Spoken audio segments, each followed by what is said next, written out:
Holy Sigma is right. Time to get some music going.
Alright, chat.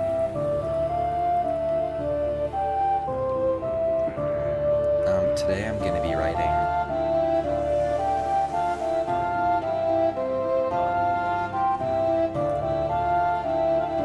I wanna try out this program though.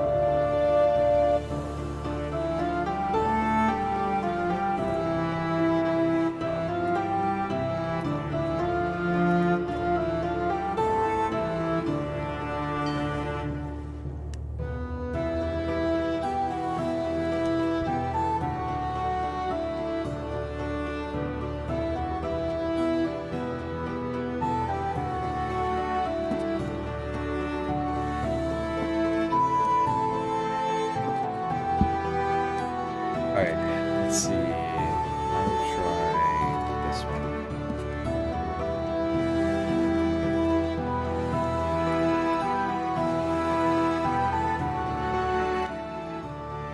Tomorrow I'll be streaming on the Ashford channel, don't worry.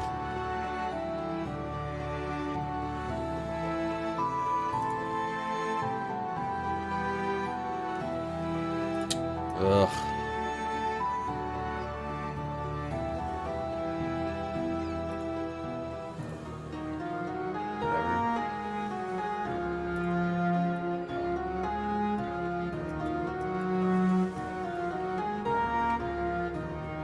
I just can't stream on Ashford today because I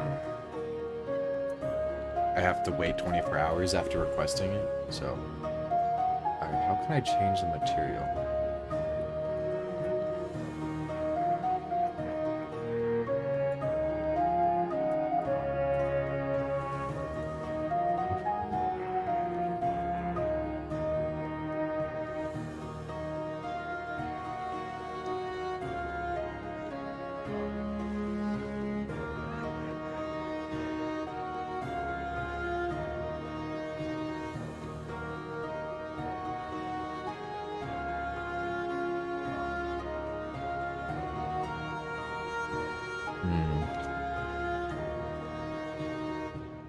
Oh, that's true.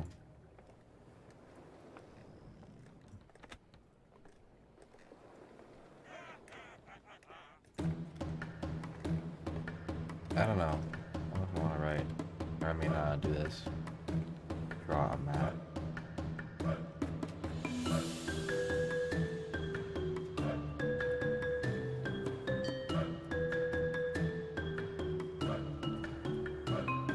You make some pretty cool things to this, though.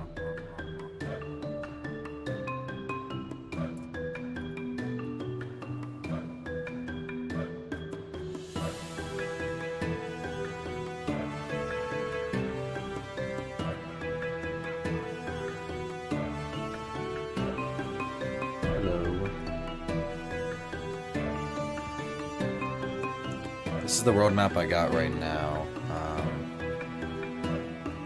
Oh, I never announced this in my server. What up, guys?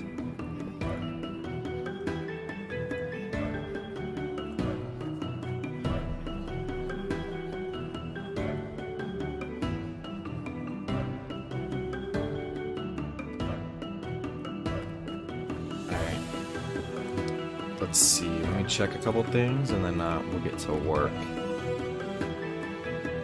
Hope we guys are all having a great day. Oh. Hold on. Oh. You know, I'm so sorry guys, but we gotta get on Roblox right now. Because there's a new Lumion. Actually, no, screw that. I'll do the Lumion Legacy update another time. Because I don't want to have to log into Roblox right now. Chrome keeps signing me out of everything. I think I forgot to, like, enable something that saves my sign-ins or whatever. But...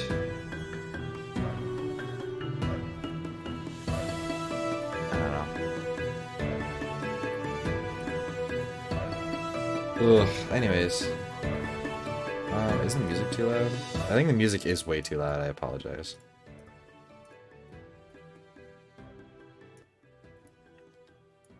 Alright. So, here's the plan for today. Hello, Celius. My plan right now... Yeah, I just turned the music down. Hopefully it should be better in a second. My plan for today is to finish chapter 6.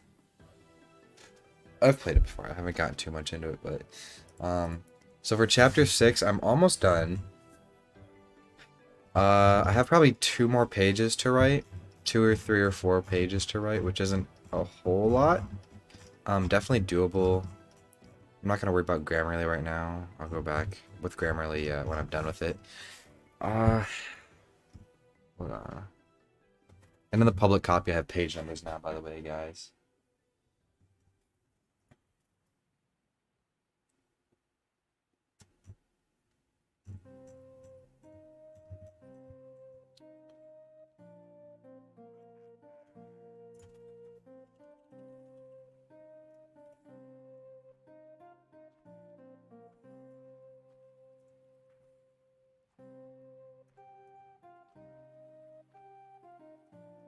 Passers-by.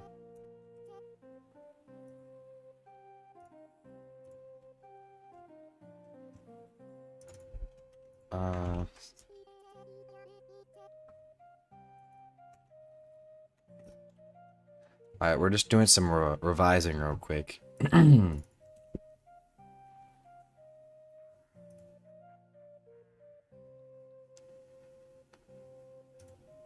Passers-by.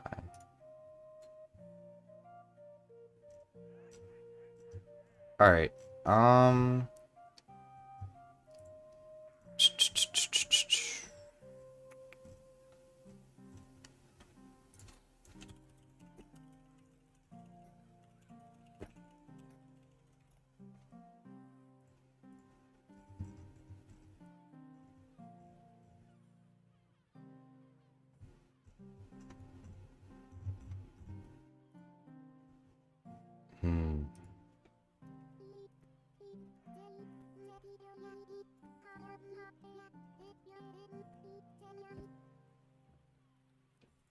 Alright.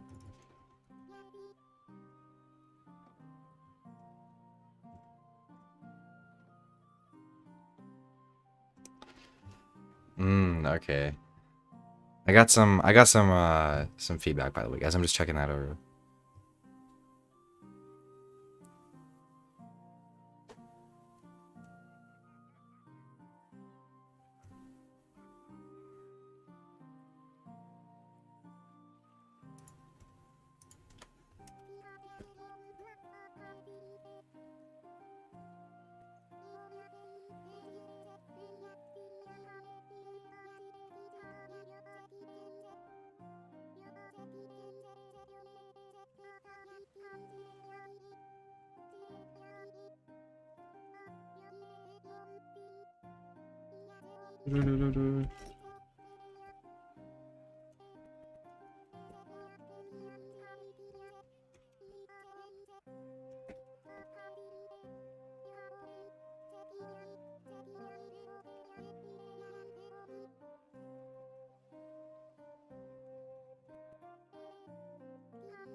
Chew. Alright, let me just compare the text between these two chapters, because I haven't,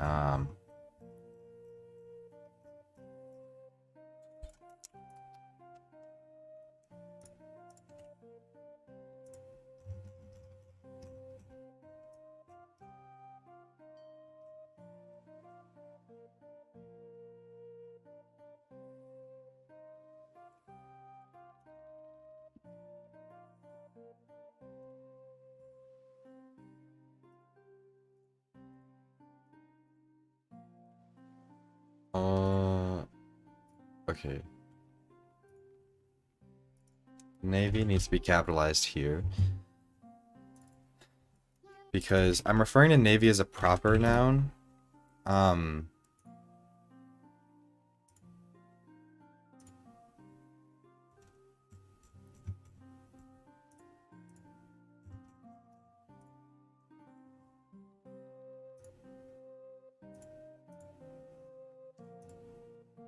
Oh my god, thank you, Bluey. Thank you, Bluey.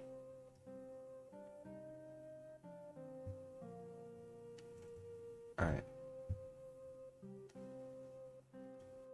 You lucky son of a...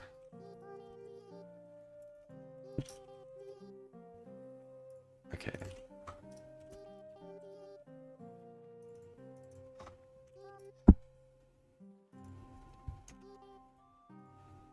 Uh...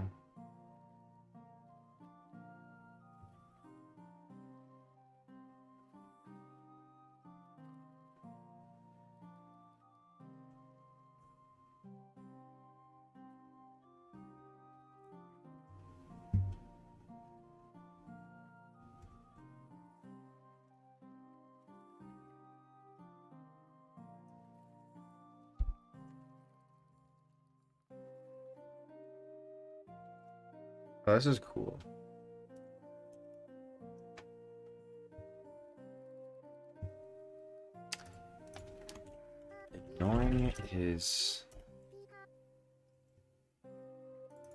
Ignoring brief thoughts of doubt.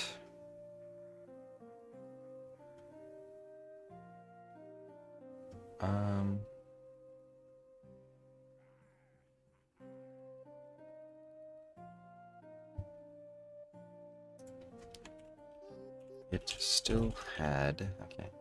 It still retained a tinge of lewdness. Okay, good. Our hands. Please, yeah, our hands resting on her knee. Again. Navy. Navy.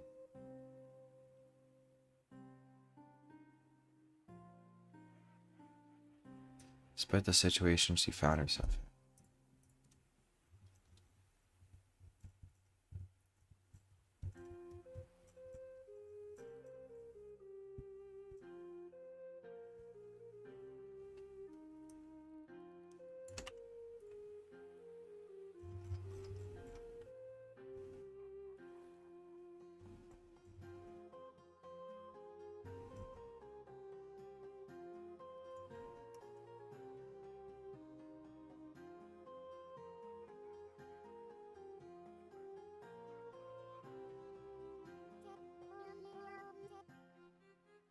Deception.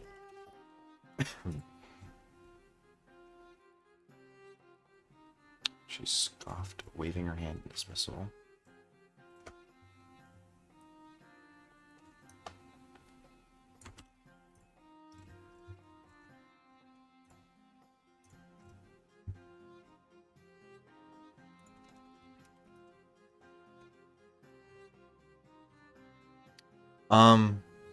About that, Bluey.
Train of thought, phrase, origin.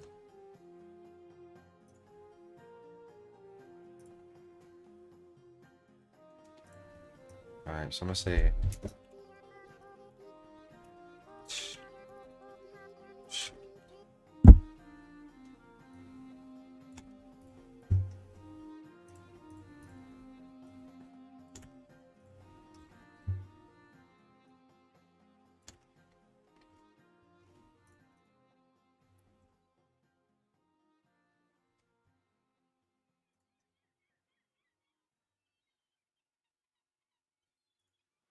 alright, good.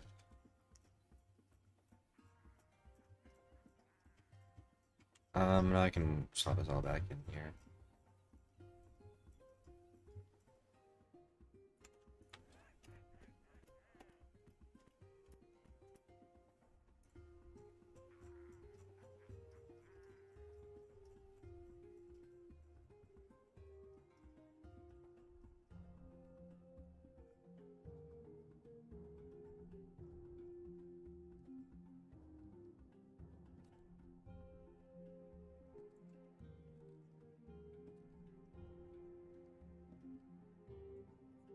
Um, do Burly Felix and Cyrus get a happy ending, or is it doomed Yaoi?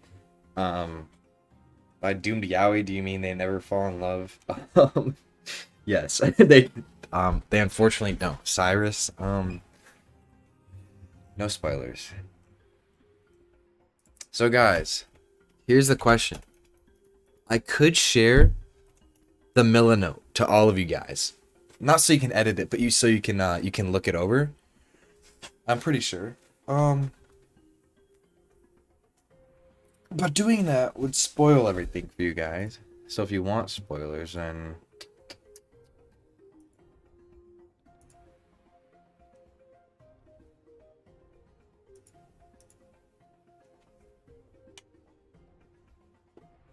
oh. Here, Bluey, I'm gonna send this to you first. If you want to look at it, don't like obviously you don't have to just like spoil yourself to anything, but if you just want to check and make sure like you can add comments and stuff and I don't know. Just so you don't like grief it. You're not able to grief it before I give it out to people.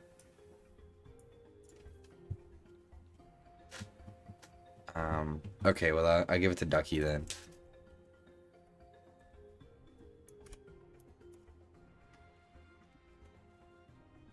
I just hope that doesn't like let you.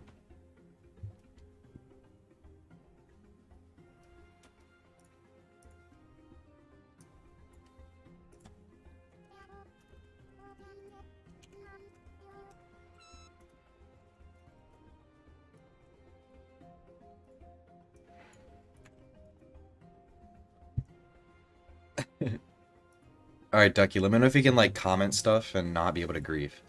That's all I really care about.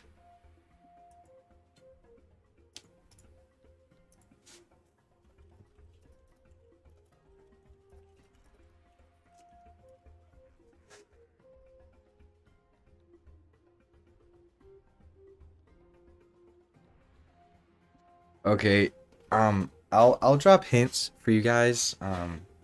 For Bluey, I'll drop you some hints that aren't. They're not spoilers. They're not spoilers, but they're pivotal for the story going forward. Just to give you something to look out for. Um, Cyrus's crew will have 5 people in total. Um, Factions start getting introduced a little more prominently. At first, you only hear about the Navy and their different branches and stuff. Um, do you actually want to look at all the spoilers, Bluey? If you want to, then go ahead. Be my guest. Um, yeah. The character section is divided down into the different factions, and their gift that you just sent me. What is this? Oh my god, that's awesome. And then the characters. Some of these I'm gonna definitely go through and change.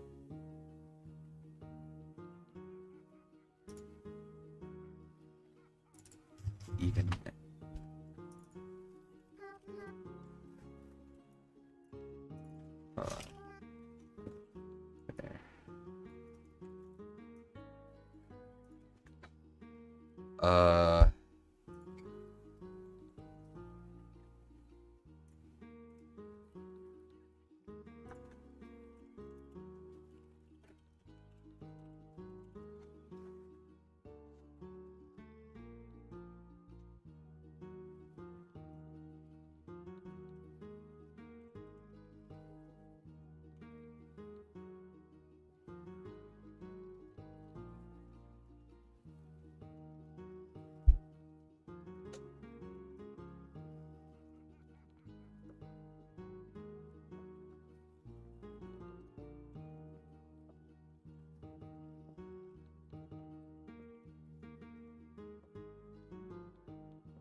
What?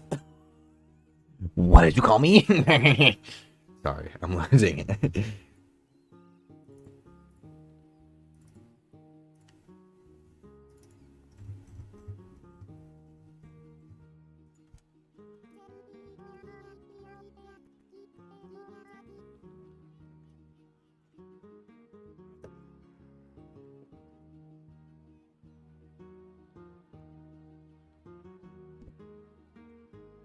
Oh god.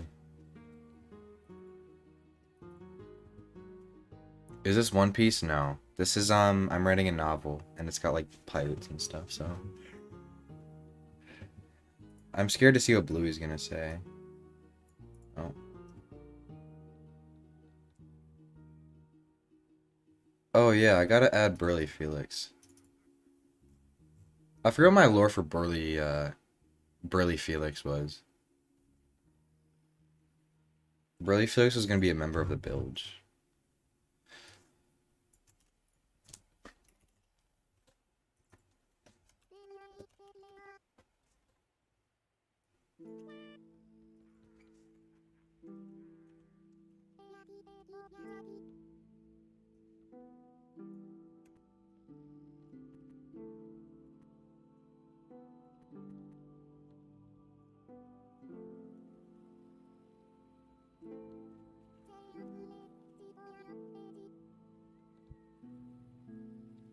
Hmm.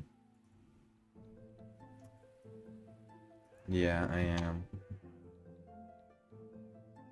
What's up, Lucas? Alright, let's see. So I have Sam McCormack, I have Burly Felix. Maeve, Roscoe. Oh. Unnamed Garton. 1 second.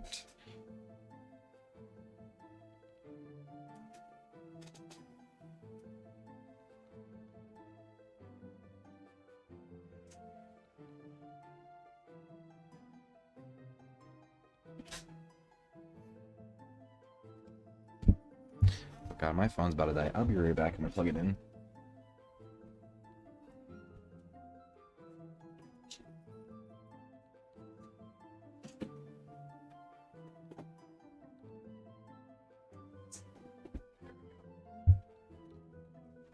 Almost fell over.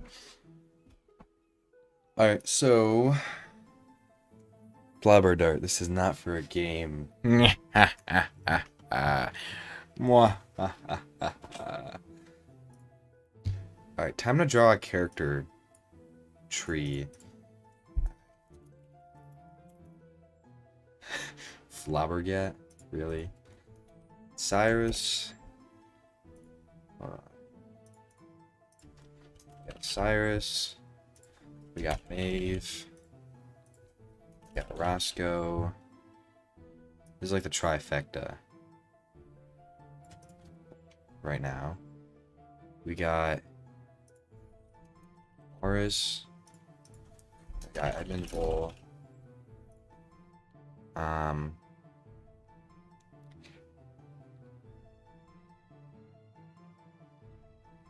Plus we got, that's important to the plot right now.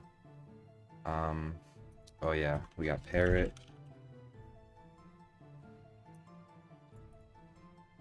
And we got Weasel.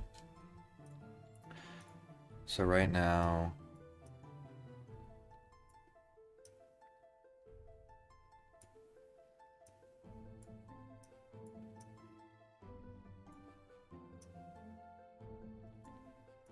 shoot, I should probably get my drawing tab if I'm gonna do something like this.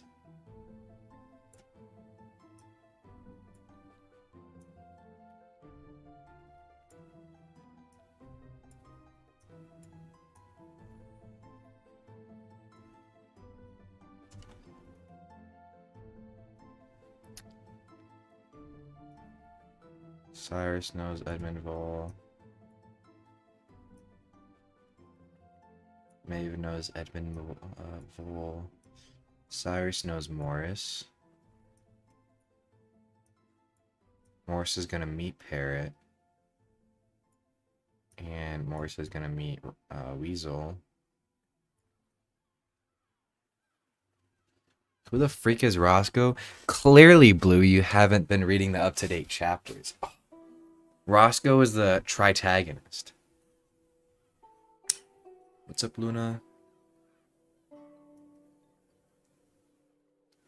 Alright, so this is the main, like, thing right now. Now.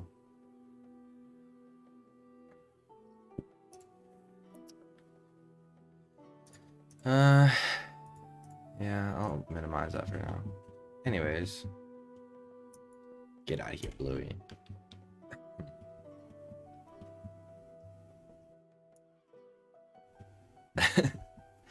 Roscoe is an important character. This is for the novel I'm writing. I'm just doing a little bit of organization, and then we're doing some writing in a minute. But yeah.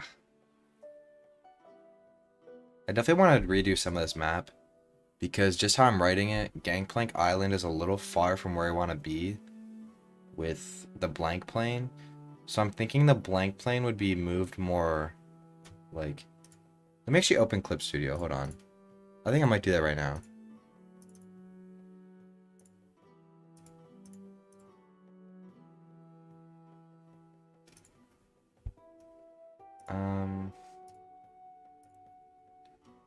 And I'll open the map. So I'm thinking of width. I want to go like a little wider. Maybe that might be a little too wide. I don't know. We'll see. But I want to move the entirety of the blank plane and the Kwama, and also probably Fort Hungen, over to the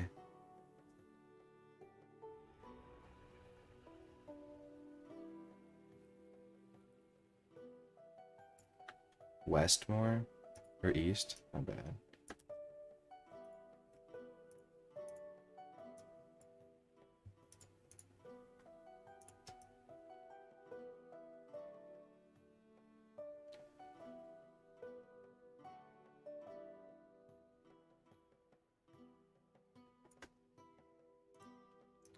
And then I'd move Fort Hungen over. Oh wait, that's also gonna take a chunk out of that. I didn't realize that. Hold on. I'll move Fort Hungen over independently.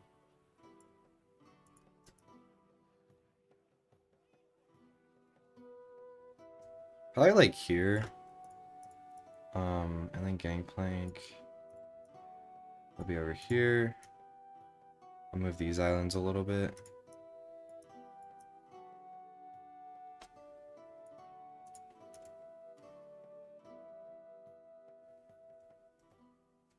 The Quama will be a little more centered.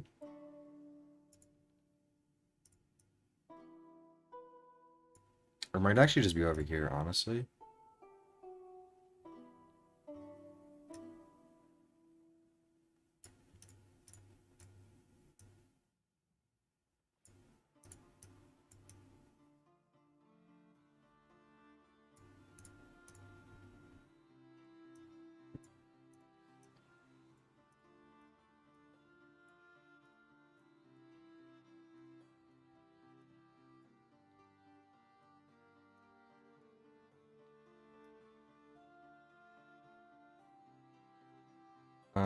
Yeah, I think this is okay for now.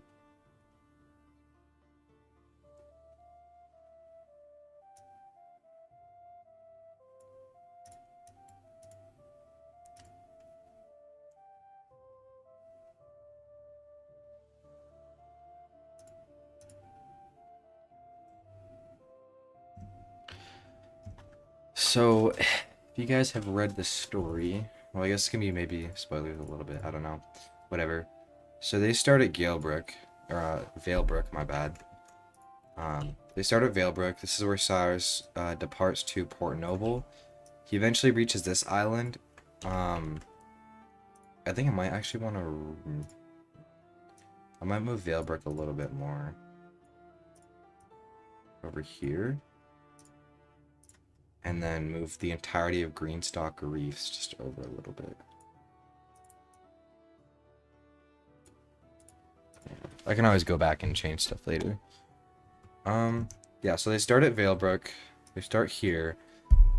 Cyrus does. Cyrus reaches this island. This is where Intermen are trading with locals for supplies. He then gets directions to Port Noble, just southeast or whatever. Comes to Port Noble, meets Maeve. Then once they have their crew founded, then they move. First destination is Gangplank Island, because to get out of the eyes of the Navy, they want to go to another island to buy a ship.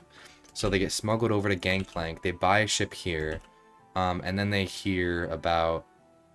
Then they make their next move now that they have a ship. So they go up to the Outer Rive, and I'm gonna move this island a little more. Put it right here. And move this one like up over here.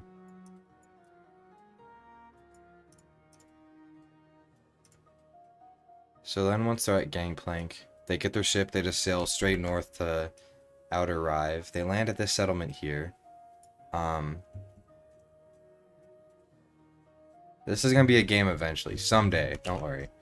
And then once they get to Outer Rive, they're going to learn that they can't actually pass through the Rive itself, because if they go through the Rive, then their ship is basically going to get killed. So the only goal they have, or the only place they can go, is either they... I'm actually going to move the... Oof, do I want to? Here, I'm going to move Fort Hungen over a little more west. And I'm going to do the same with the Quama. We'll go a little more northwest here. And then this little island here. Oh, I got some of that cut off. I'm going to take this little island and just kind of space it out. So then I can take some of these islands, move those out. Twin Pikes is gonna... Twin Pikes is probably fine where it is.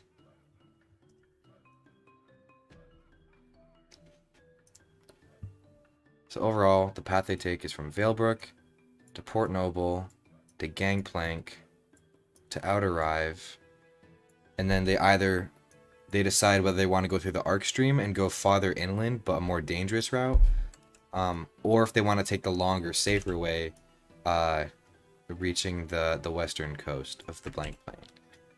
So I think they're gonna actually settle for going this way, because they need to get to Gyre Peaks. Gyre Peaks is where they're going. So somehow they're gonna make it to Gyre Peaks, whether it's through the land. Whatever. I hope you guys know that Quama and Jimagalar means the pit, or the hole.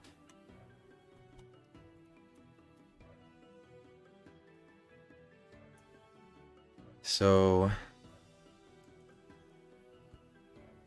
yeah, I think right now I'm gonna have them go through the arc stream, which is a little faster to get inland. They get inland a little farther, and faster, I guess. Actually, you know what? I think I do want to space out this more. Because I don't really like how curved this coast is. Because it doesn't make a whole lot of sense right now.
Oh no, my plan was for them to go in the arc stream, dock somewhere here, go up through the mountains, reach Gyre Peaks, and then have to go this way to the Kwama. Because they could go from here to the Kwama, right? But then they don't have the method to survive. But if they go this way, their ship's right here, but then when the Navy catches up, they're not going to be able to go back. Because if they went through here, this is just certain doom because you have Navy fortresses all around. Hold on. Let me look at my plan again. I can't remember. I love money. Complete sea.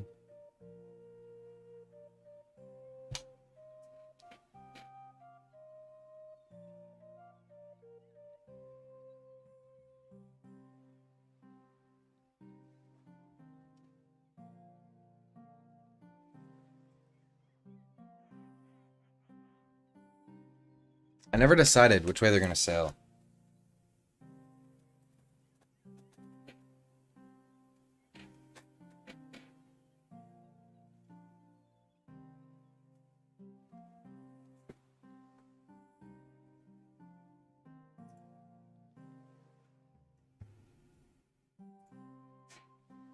Hmm.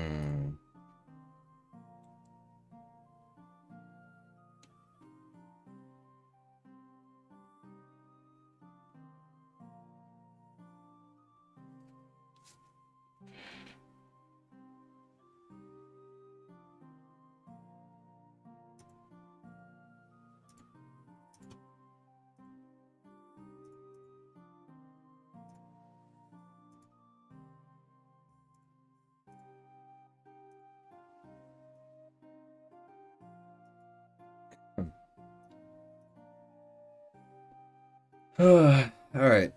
So, make sure you guys like the stream. If you guys are excited for Golden Tomb. I don't know which way they're gonna go through that, after Outer Rive. I could always redraw some of the map.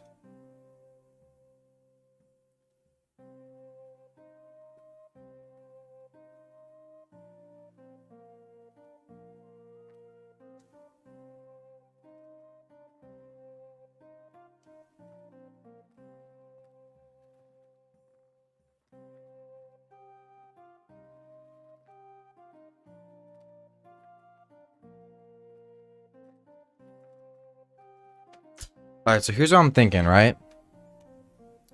So the lore is that once they get to Gyre Peaks, They're going to need... Their ship is either going to be docked around here or around here, right? So, if they dock here, because remember, they can't go through the outer rive because that's just like really rampant waves that will crash any ship. Um, I have novels, or I'll have pictures in the extended novel, don't worry. um, I might add this if I make a more refined version, I don't know. So anyways, once they go through the blank plane, it's going to be a pretty far voyage. This will get them farther inland but take a longer voyage, but this will get them inland sooner. So they'll probably take around the same amount of time anyways, I'd presume. This would be like a couple day trip here, like, keep in mind. And this, like, walk alone would be a couple day trip as well.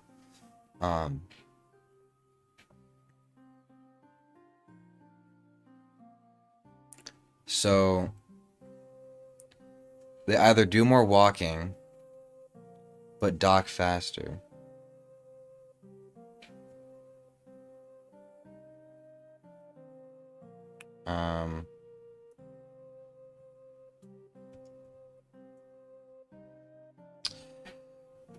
Okay, but then the thing is the Navy's going to catch up. So the Navy's either going to hit them here, flank them here, or the Navy is going to completely stop them here. Now, fortunately, it's going to be the outer men, right? So the outer men are like a branch of the Navy that are... They use galleons, right? Now, I made this map, by the way. So, if they go to Gyre Peaks, they get their person of interest. Then they come back to their ship and they realize, oh shoot, the Navy's already here. They're either going to have to abandon their ship or have to get out of... get their ship out of there. Now, I'm assuming it would be... Okay, because think of it like this. If the Navy catches up to them, and they want to keep their ship because their ship is part of the key. Because if they get over here and they don't have a ship, they're screwed. They can't get to Golden Tomb.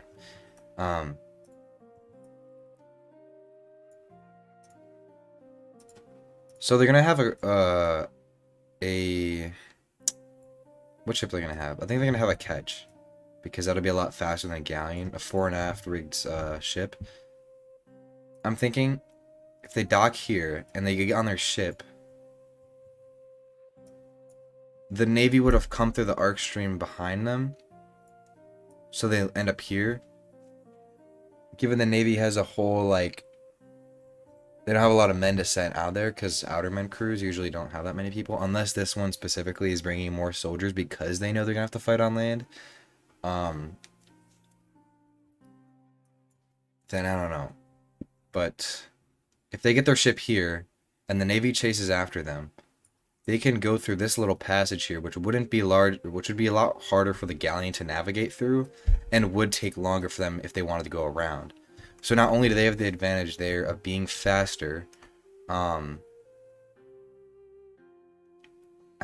smaller, yeah, they're smaller and faster is what I'm trying to say. Anyways, so they'll probably go through here then, I'd assume, and then once they're off here, then they'll be able to just come from the west of the Kwama to completely avoid these towers here. Yeah. So I'm thinking I'd probably extend the outer rive to here. And I probably trim the fat off of this area a little bit and kind of bring that around. But then again, it's not going to be perfect, like, perfectly convenient for them either.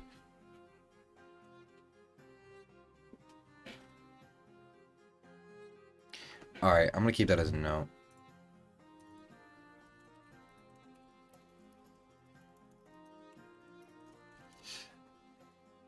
Okay, I'm just going to mark this up somewhere.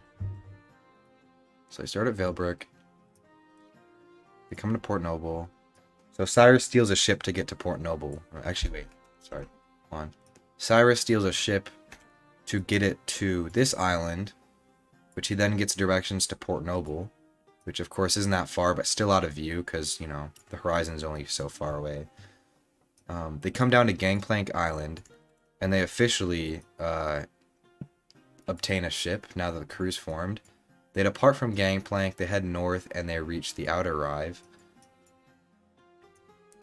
And then they hear that it'd be faster to take the Arc Stream, but be a longer voyage by day. Or by foot. Sorry. They come through the Arc Stream. They dock around here. They, traipse through the mountains. Reach Gyre Peaks. They have a guide with them and everything.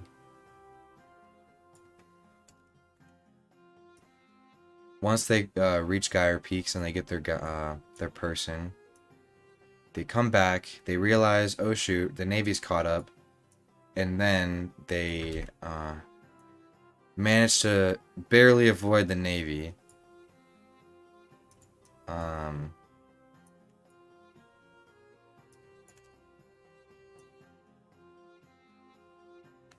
And then they just enter the Kwama, and then they're in Golden Tomb. So that's all the points of interest Cyrus's crew is going to hit. A lot of this other stuff is either going to be saved for side stories, sequels, or just character backstories. Like, there'll be mentions of all of those places in the actual story itself. But, yeah. Also, so after Port Noble, I'm going to make a build path. And I'll do this in blue. So after they leave Port Noble, the crew's going to split, or the group's going to split. Maeve and Roscoe are going with Cyrus. Parrot and Weasel are staying behind. And they join the Bilge. So they actually end up going from Port Noble to... I don't know. I want to say just like...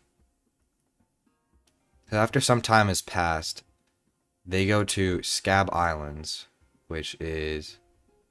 I didn't actually write down what Scab Islands is for yet. Did I? Hold up. Locations, Scab Islands. Oh, right, no, because that's the headquarters of Karen's Beacon. So instead, what I think is going to happen, they're going to sail they're actually going to sail to Valebrook. And then from Valebrook, they're going to go to Ripper Shoals, which is the headquarters for the Bilge.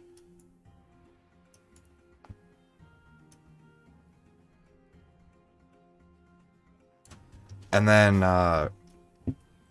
from there, they're just going to kind of spend the rest of their days.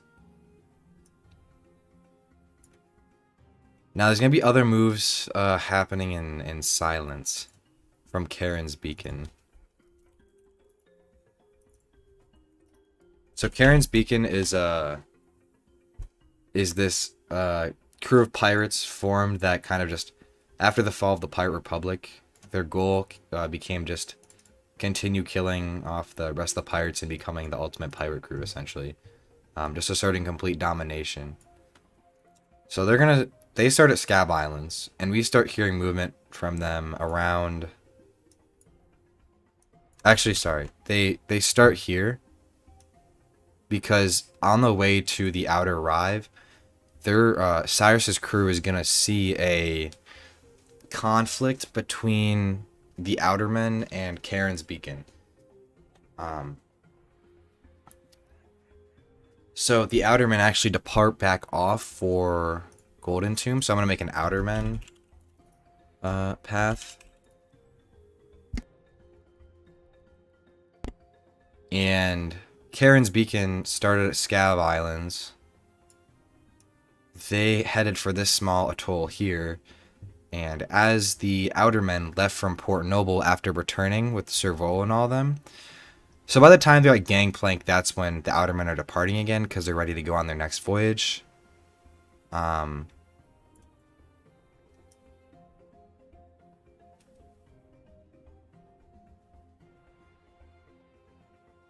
Yeah. So they get intercepted here, and then they go back to here, and then I'll just assume they just kind of go to Twin Pikes or something.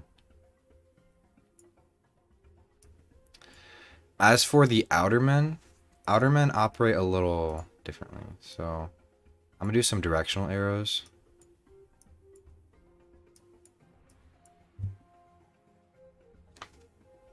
Um. Oh wait. Oops.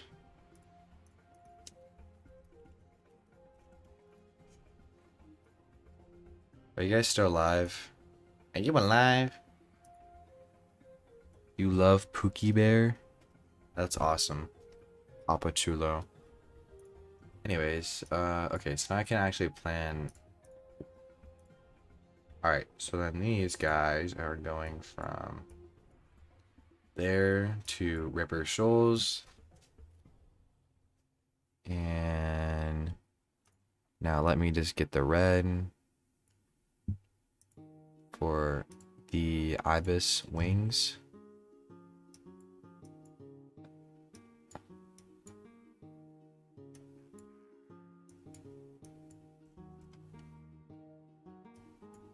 Sorry, this is kind of big spoilers of all the different factions that are going to be participating.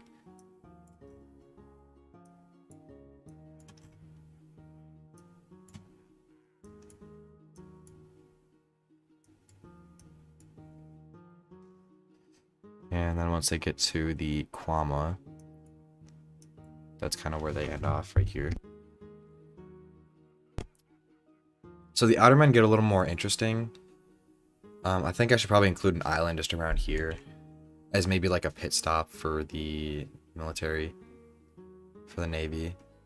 And I also want some sort of Navy HQ over here and maybe like down here or something, just so they have a more of a world presence, I guess.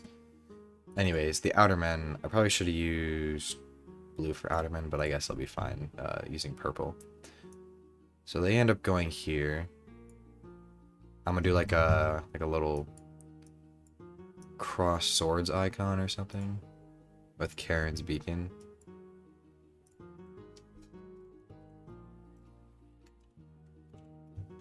What up?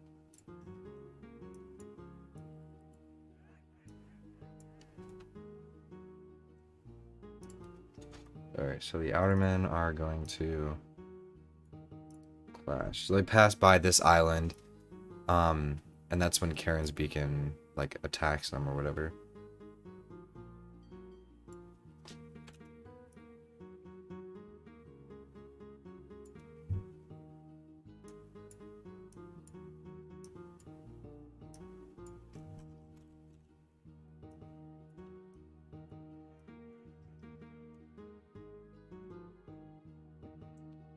Now Cyrus's crew is gonna get in a conflict somewhere.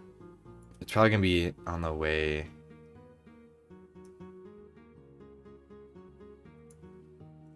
Oh wait, I didn't use a good color for that.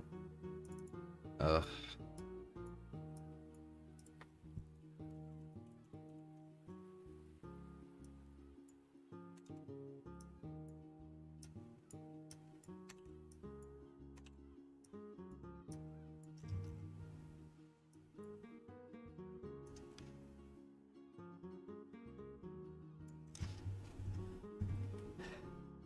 And then Karen's crew is going to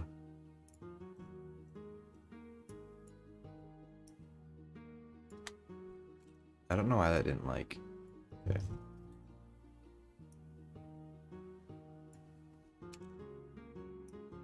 They're gonna intercept them there, and they're gonna fight. Oh wait, no, I don't want them to fight over there. I want them to actually fight.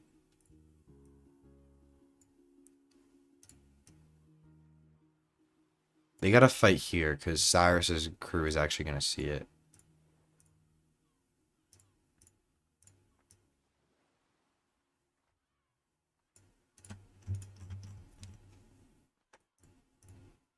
Alright. So, Karen's crew, they're gonna fight right there.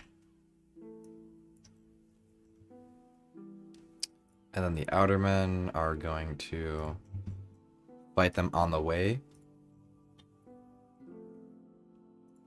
Now, obviously this isn't going to account for all the timing and everything, but you get the idea.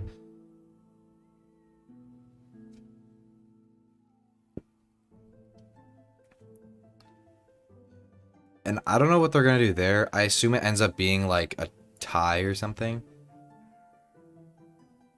Or maybe the Navy wins.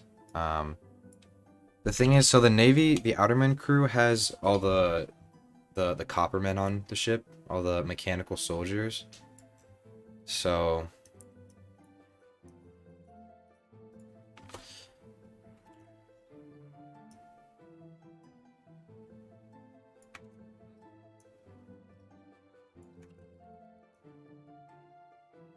I'm thinking the Navy goes here.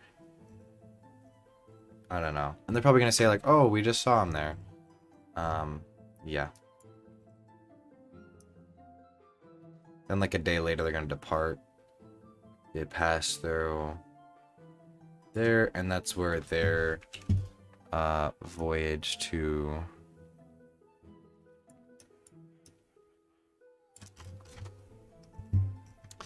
yeah.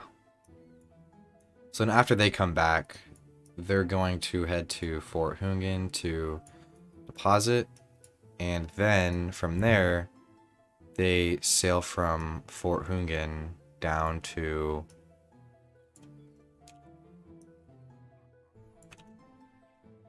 down all the way to Port Noble.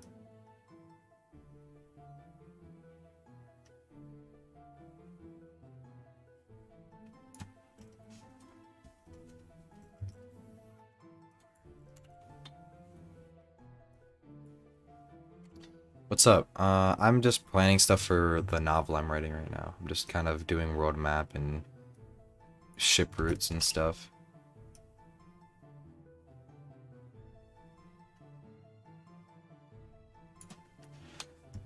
So now I'm thinking that maybe the Navy wins here. That's a Navy victory. But on the way back to Port Noble, they get intercepted, and then Karen's beacon sinks them or something.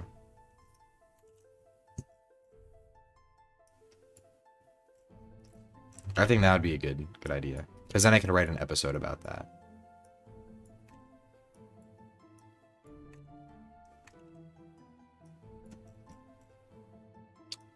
Alright. Let me just get the green for the outer. I'm using Clip Studio Paint for this.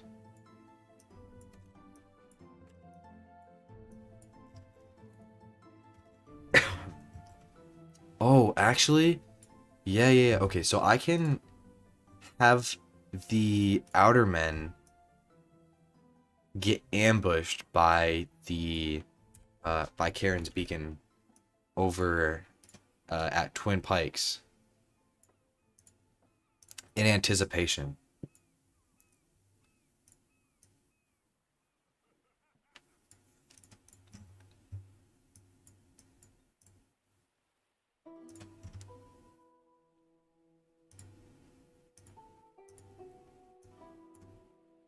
Chia. Alright. So then the outer men get jumped here. And then this is a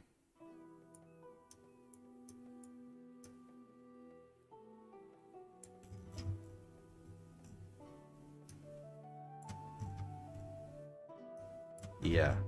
And then this one here is going to be an outer man victory. So this is gonna incapacitate them, but they're not gonna sink their ship. The ship is gonna go back there.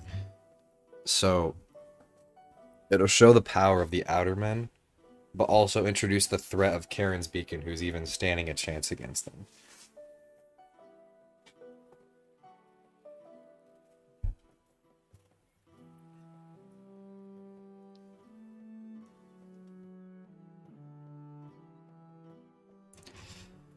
Now, that's all fine and dandy, but that's one outer man ship.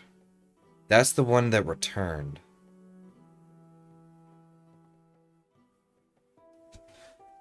Unless that ship is the one that intercepts them.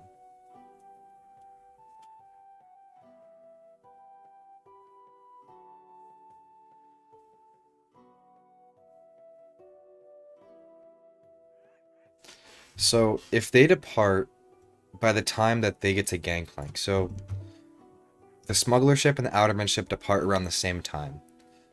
Then by the time they get to Gangplank... Oh wait, no, that wouldn't... Okay, I don't want it to work like that. Alright. Yeah. So the smuggler ship departs first, they get to Gangplank, and then when they get a ship and depart from Gangplank, that's when the outerman ship starts departing. And that's when they get here and they see the conflict between Karen's Beacon and the outerman. And once they see that,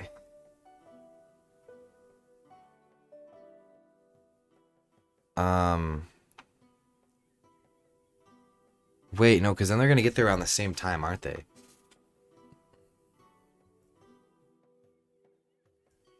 I don't want that to happen.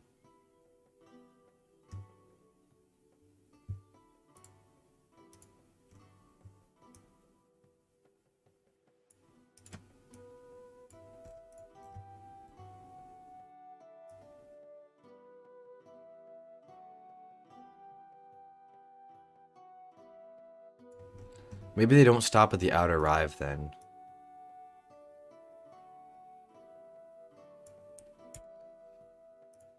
Maybe they stop at that island.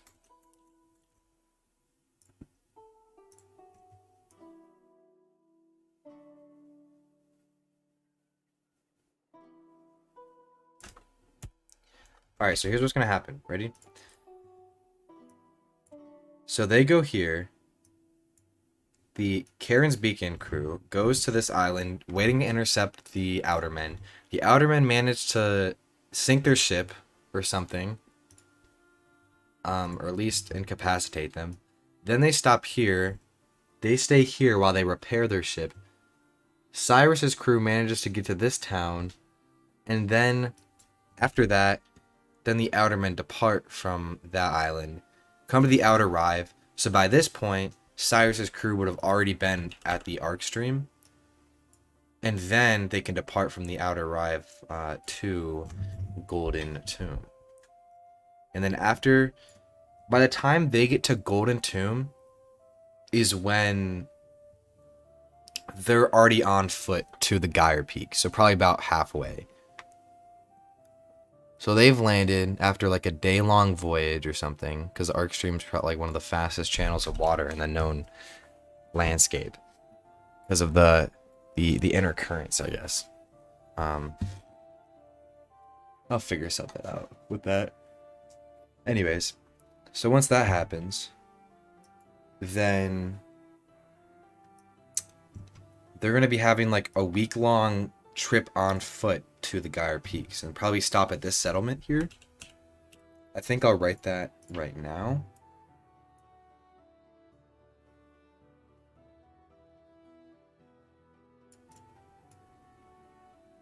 I'll actually just do that.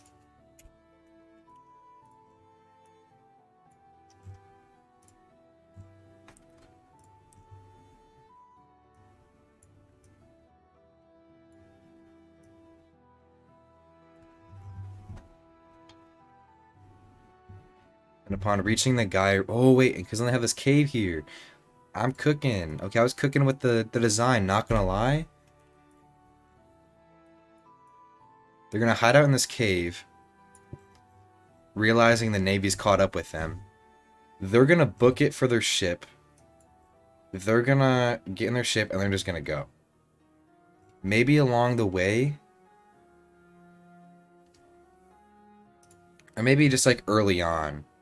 Early on, they're definitely gonna like get caught up to. So I think the fight between the outermen and Cyrus's crew will happen here. And the outermen don't initially attack Cyrus's ship, because they'd probably not know whose ship it was. They probably just thought it was like another ship, because there's probably like a ship or two docked there. They weren't just going to attack Cyrus's ship. But then they see them actually get in the ship and depart. And that's when they attack. I did that on the wrong layer. Whatever. So now that they managed to escape...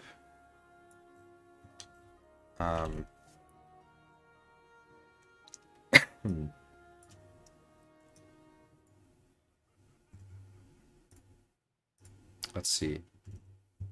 But why is there going to be another Outerman ship is the question.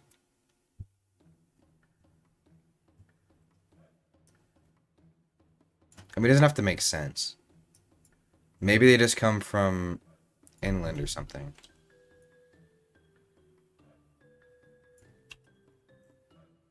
I don't know. I'll just say they come out of here for now.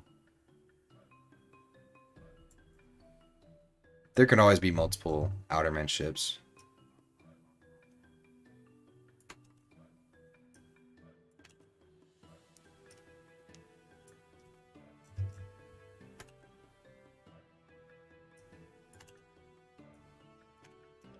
So here's what happens. They dock here. They venture inland.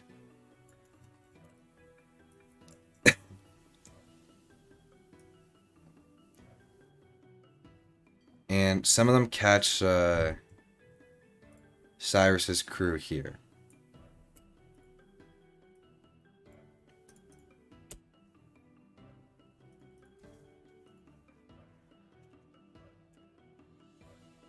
Alright.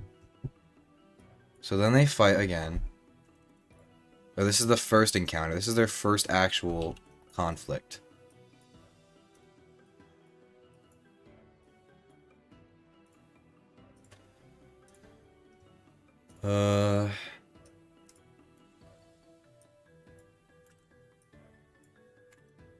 Bluey, I hope you like this lore that I'm dropping right now.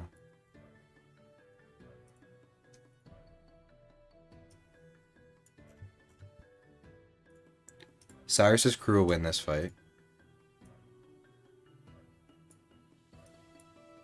I'm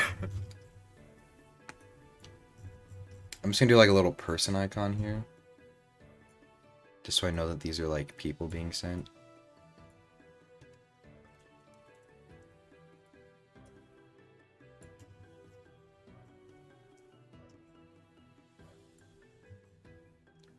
Same with this.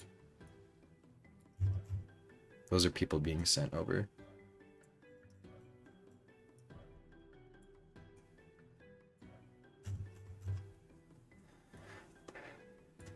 But then once they depart, the outer men are going to pursue.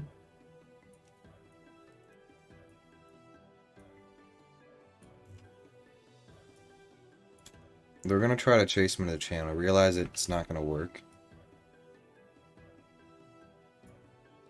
And try to catch up with them, but they lose them.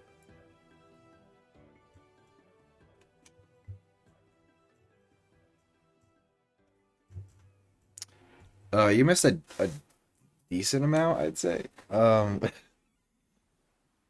a ton, but yeah.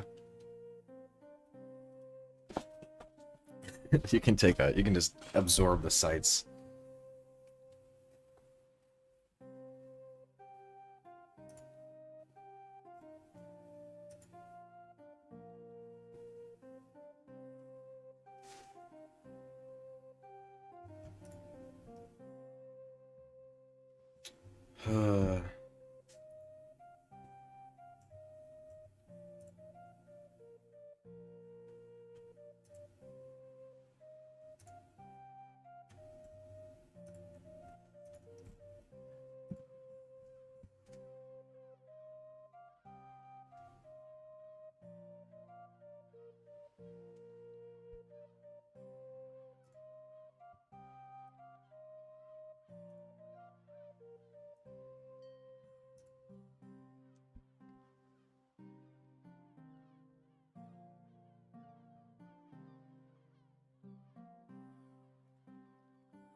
Where would they marry?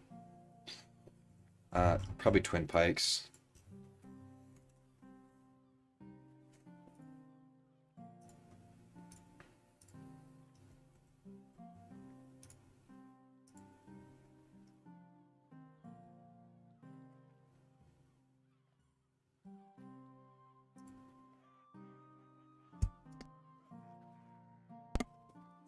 Alright, so here is the lore. Here is the whole rundown. Cyrus departs from Valebrook, reaches a small island where he meets the Intermen, which is a branch of the Navy.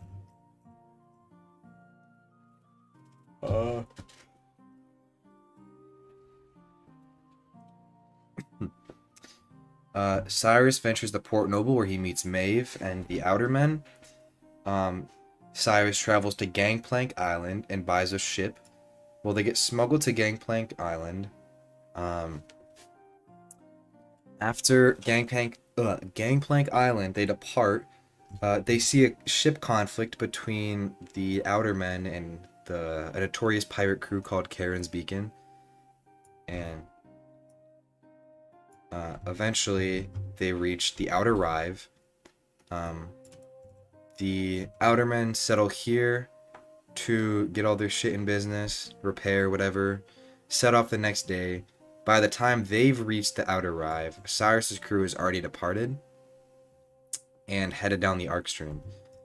Um, the Outer Men are on a voyage to Golden Tomb, so they head from Outer Rive all the way up to the Quamla through this military checkpoint here. They raid Golden Tomb. A couple days later, they come back, deposit at Fort Hungen, and on the way back to Port Noble, they get intercepted by Karen's Beacon, who kind of came back for revenge, anticipating their return. And then they lose. Because they'd already kind of been beaten up from the trip. Next, anyways, so once Cyrus's crew reaches the blank plain, they're going to head up through the mountains. They're going to reach this settlement here after a few days of walking. Well, they get a guide probably around here, I'd assume. They probably get directions to this town. They get a guide from here. They're guided all the way up to Gyre Peaks. They capture a Gyre Tongue, which is another faction. They head back down. On the way back, they're intercepted by a different Outerman ship who heard something about Cyrus's crew. Maybe. Ooh, okay. So then, yes, these guys, they relay a message to other Outerman crews. They're told to focus on the mission, but they send a relay out. I'm gonna put that in. All right. Hold on. Let's see. The Bleak Sea.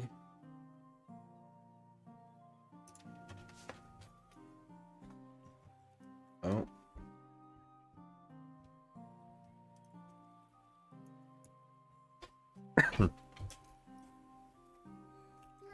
Crew spots a conflict between Outermen and Karen's. Do not know.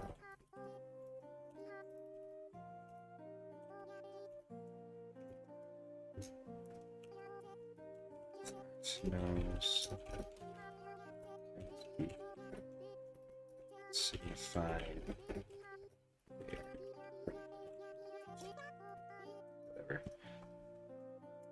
How do you make green flame again?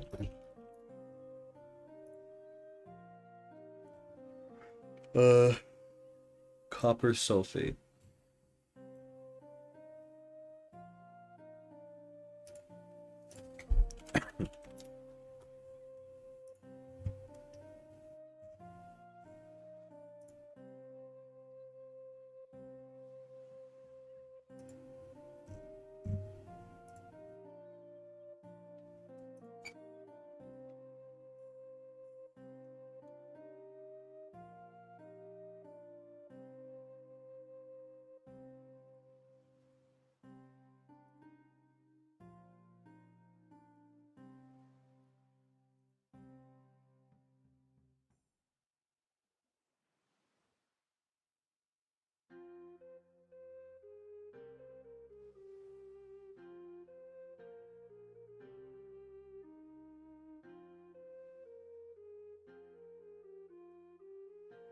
All right.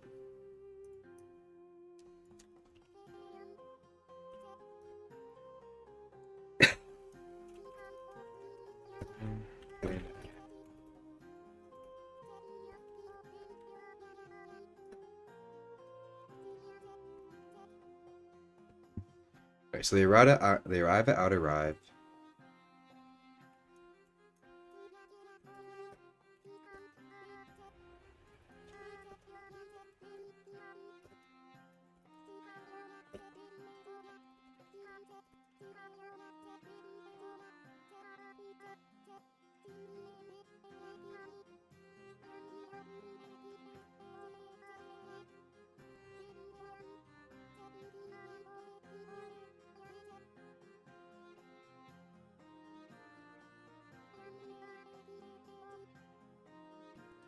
Have been repaired at a local island. Heading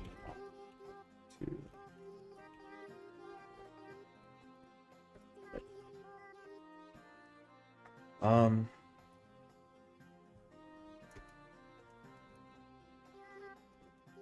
Ibis Wings. Ibis Wings decided to take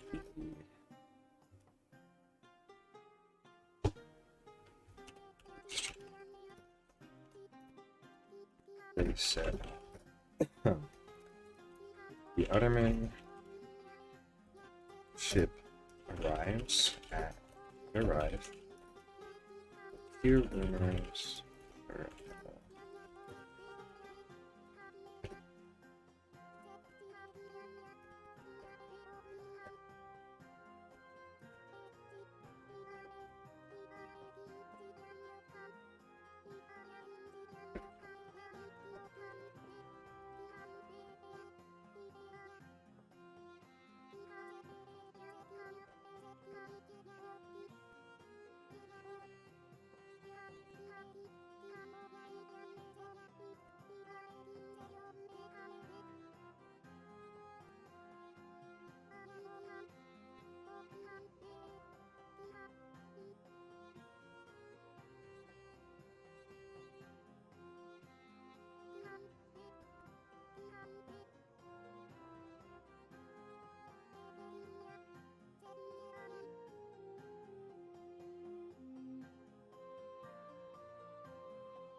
Alright, so then I sent a messenger back to Port Noble.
Ibis Wings. Why am I saying Port Noble?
Let's see.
Okay, let's see.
Check lounge. Oh boy, let's see this.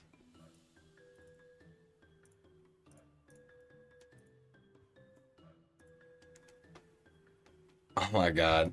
This is incredible. Chat, can we pen this? I'll put it up on stream so you guys can see. Isn't this incredible, guys? This is beautiful. Beautiful.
Hello, Raycast.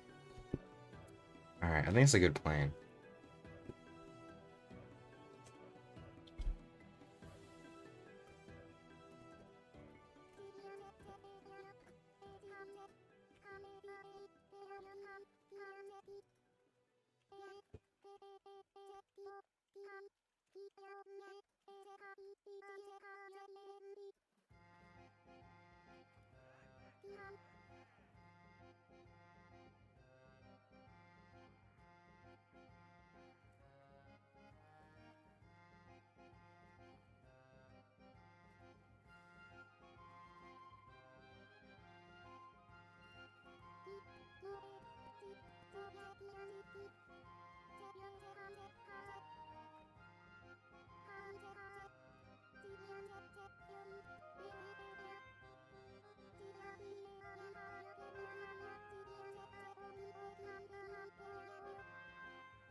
Alright, this is good for now.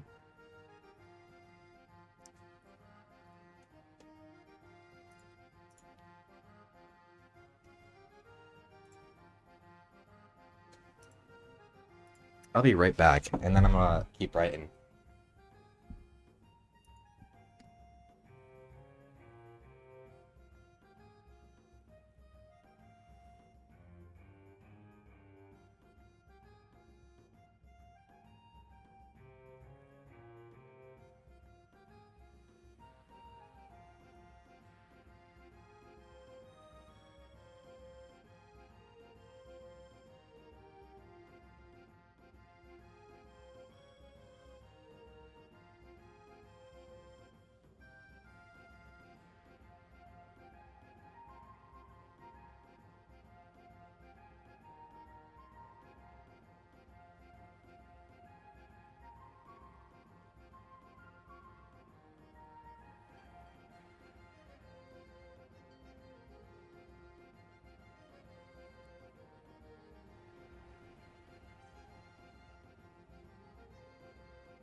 I'm back.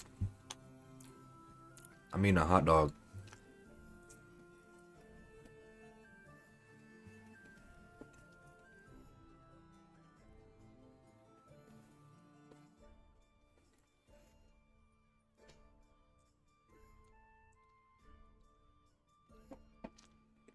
Yep,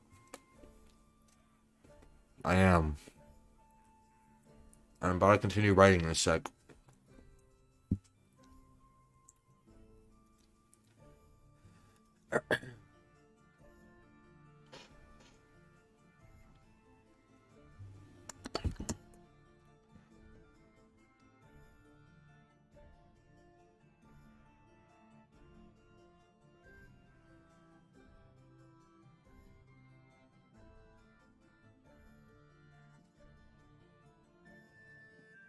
Hold up. I'll scroll back up to the synopsis and you guys can read it.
All right, I'm back.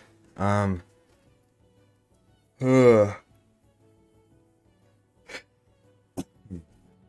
I've been making it for a couple months, but I'm really trying to pick up the pace, and I want to get it published before I graduate. Self-published.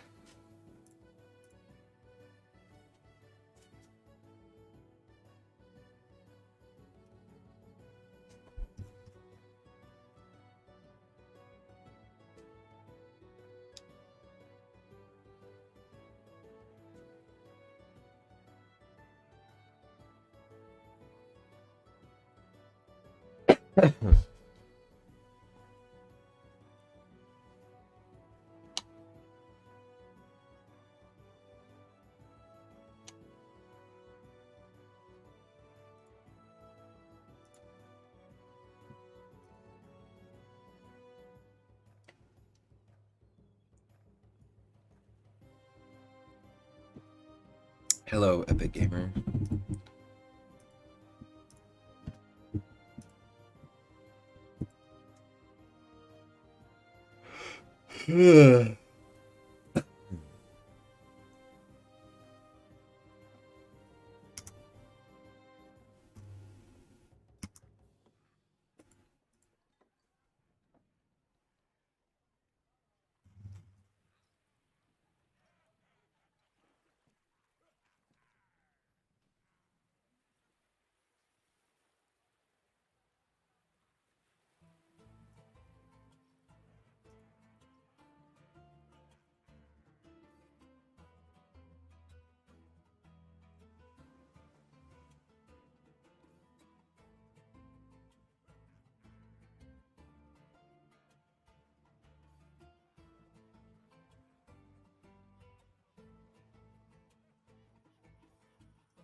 Alright, I'm locked in. No more distractions. I'm hiding all my distractions, getting us all off my screen. I don't need that anymore. I'll save this.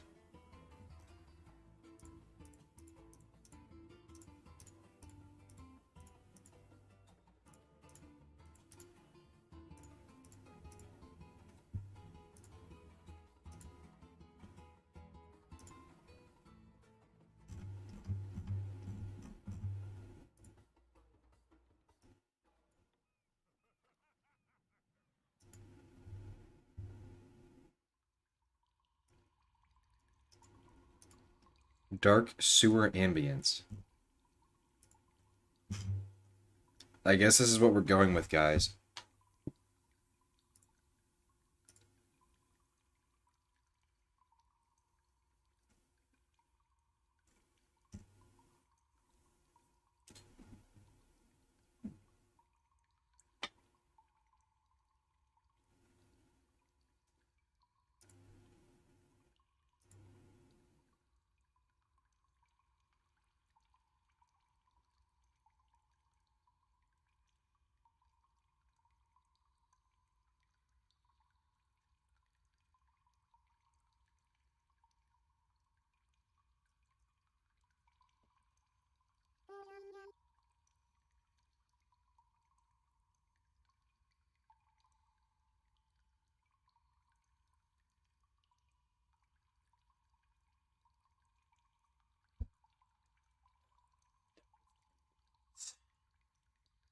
Let me just add the...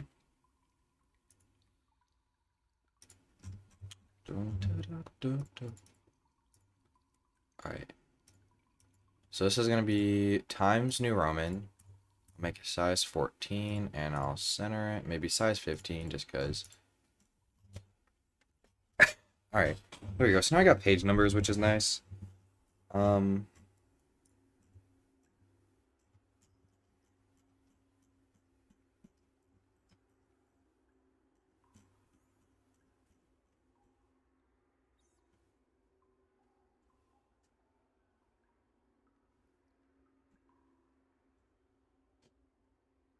Alright. So I want to finish chapter 6. But before I do chapter 6, I just want to reread chapter 6. Through the alleys, sires crept like a thieving rat, searching for snakes. Vacant streets winding through the towns, finding the premise for livelihoods. Few townsfolk were paying. A few townsfolk were up preparing their shops for another repeated day of business. Let me actually check Grammarly. Let's see. A step in many lives. It was habitual by now.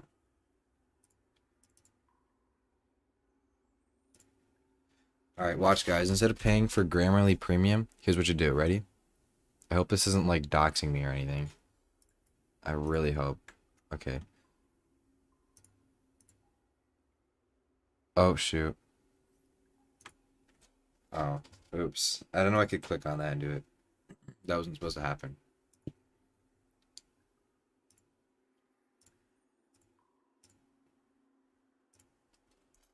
Oh. Play. Face up in the sand.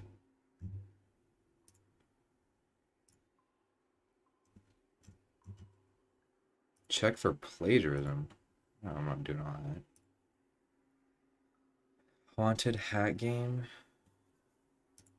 Wow. What are you gonna do? Come here and like hold me at gunpoint to finish this novel?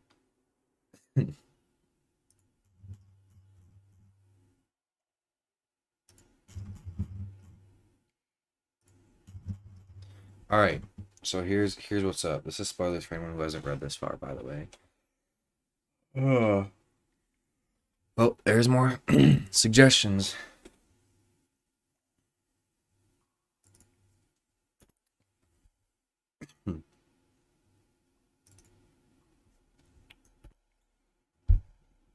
An homage. All the world's a page. Come on. Where's my suggestions? Alright. So let me just pull up this arc 1 section.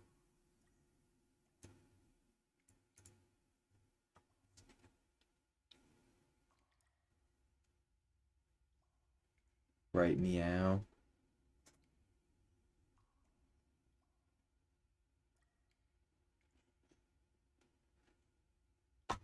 Oh yeah. So Cyrus reaches a dock, trotting himself, he's cruising around. He captures one, asks about servals, given a description to look for, finds serval, trailing him through the town to a bar. He says next serval buys him a drink. They've been looking for him, and then Morris on him. He meets up with Cyrus and Maeve later to discuss in private. He's very anxious to get answers, bombarding him with questions. Maeve takes slow approach and gets more valuable responses. They find out that he was never a student of the feet, and that the outer men know how to voyage to Golden Tomb and back.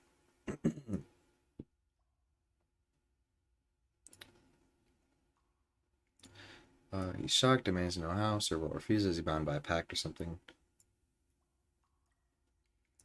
Maybe he cannot reveal the information for both his sake and Cyrus' sake. He does hint at the next clue with the blank plane.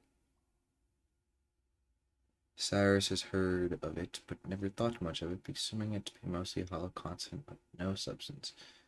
It's because no one ventures far inland. So we get a settlement and find a guide in exchange for something. Maeve presses with more well-thought questions, trying her best. Now, do I reveal what the gyre tongues are?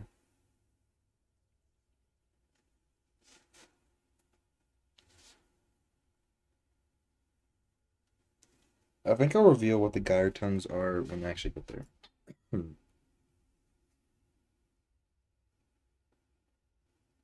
So in Arc 2, what I'll do in Arc 2 is when they get there,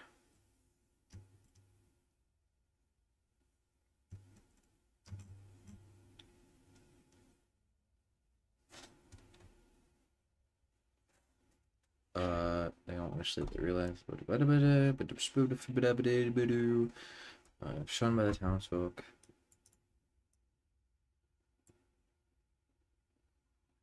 Pre-seeking. Recording.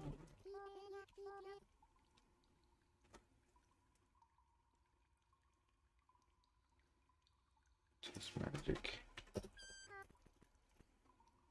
Cyrus threatens him as he views him as weaker and inferior. One gives in and directs him in the right direction.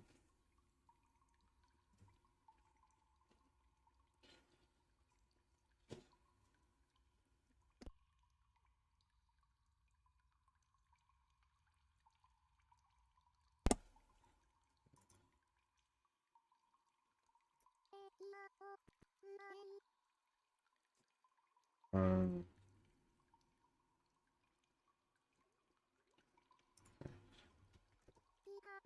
Okay.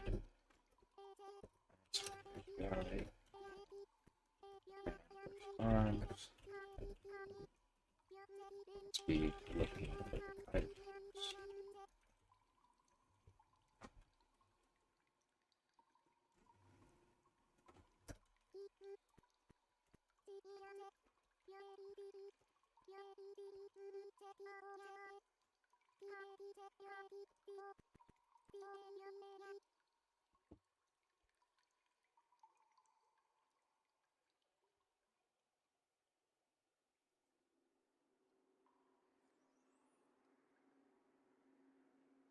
So fun fact, um, Cyrus has Cyrus has seen two Gyre tongues before. Gyre tongues are the guys that know magic and stuff, and will provide passage to Golden Tomb.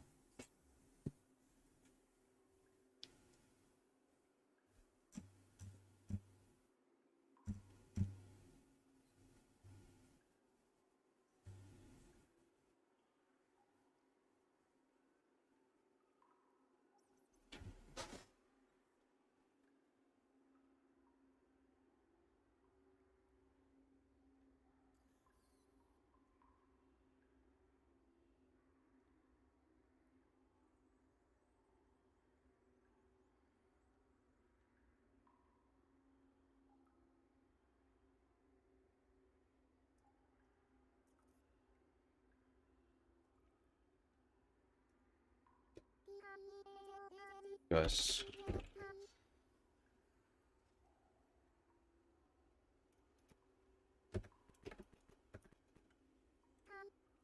Mm,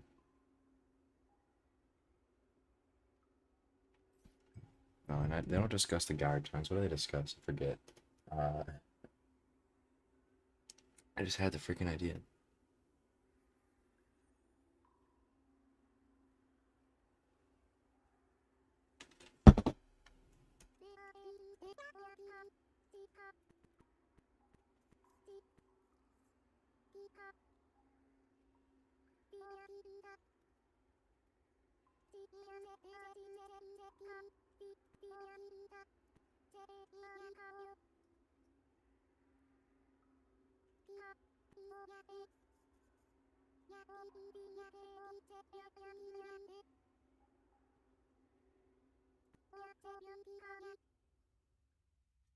Goodbye, Bluey.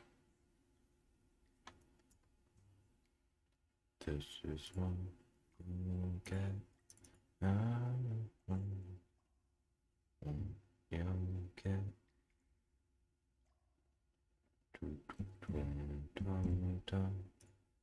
Down.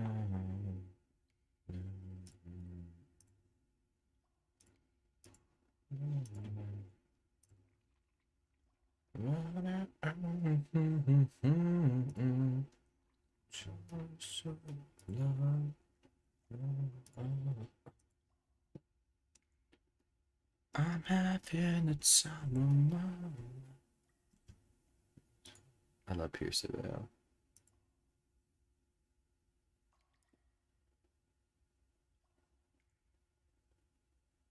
Alright, I gotta lock in and stop like looking at Discord and stuff. I'm turning up my dark sewer ambience. Is that an AI generated image? It is.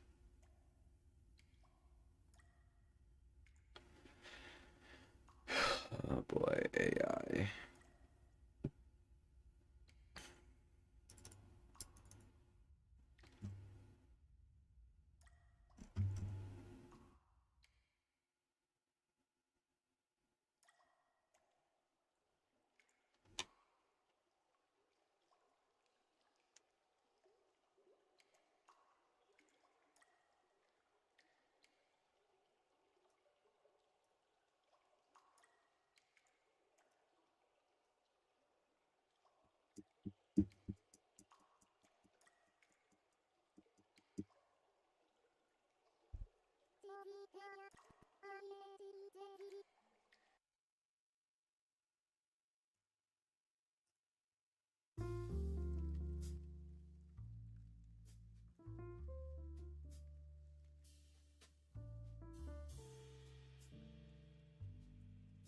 Alright, we got Jazz instead. Alright, back to Port Noble.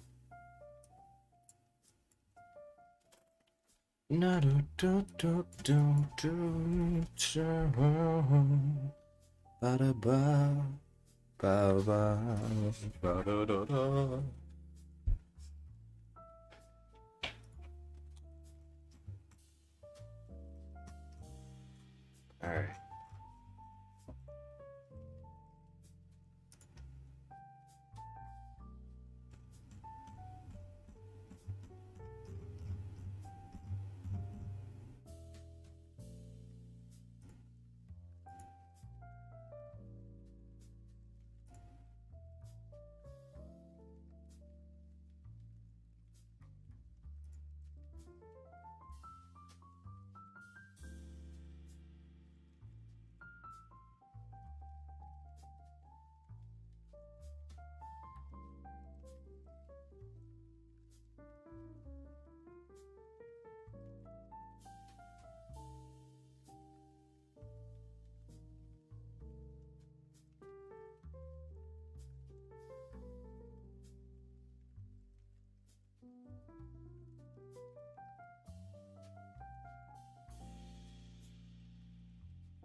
Alright.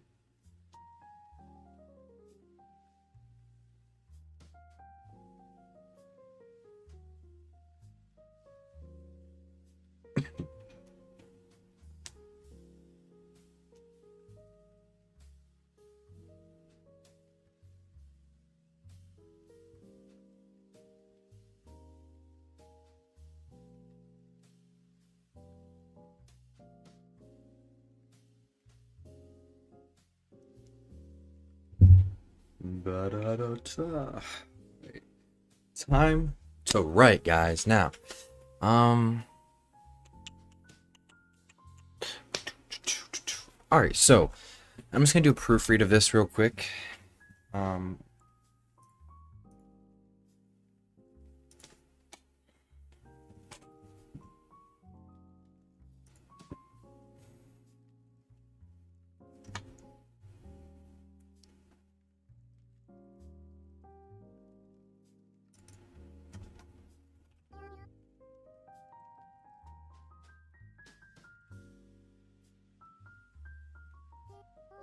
Ugh.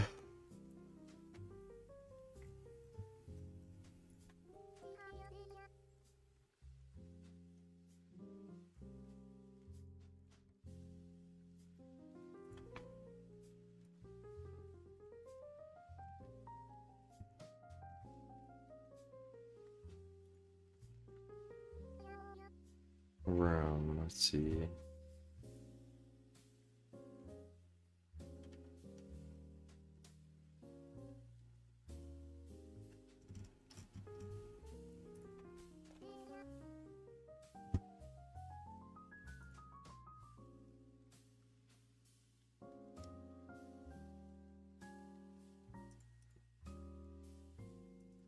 App room, let me see.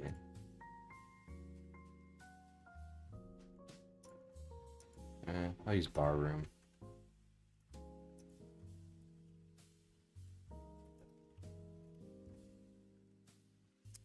Good, good.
It'd be so cool.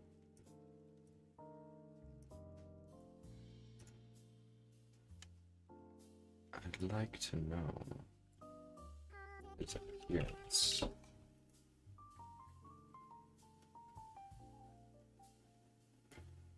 I don't care about redundancy, screw you.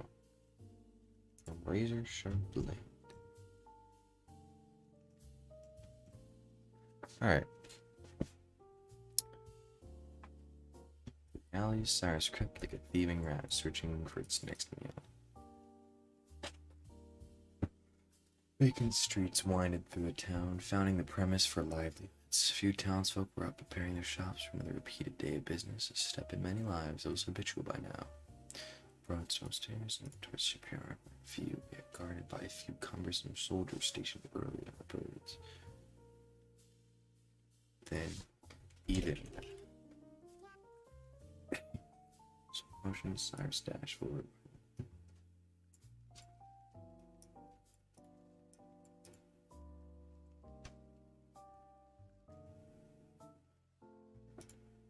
So as long as they're not turned to see the warning sign, that's better. Docks.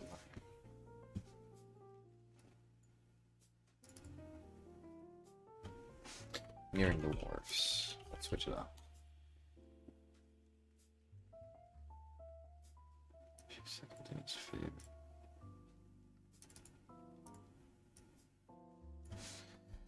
A few seconds in its favor.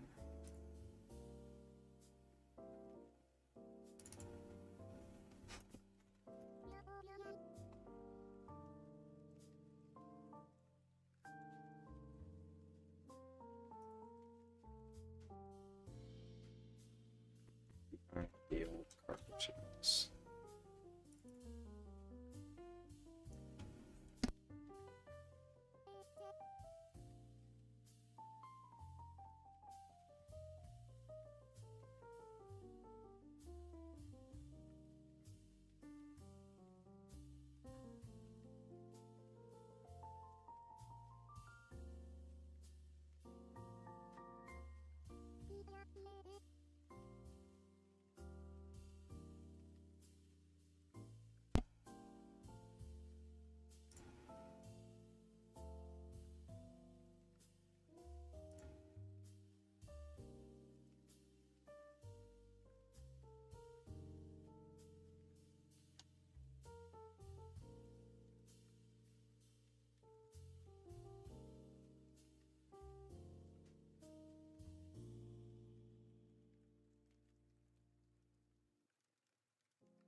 Yeah, I think this is pretty good. The beautiful beast pulled into port. I want to use something other than beautiful. Beautiful. Let's see. The alluring.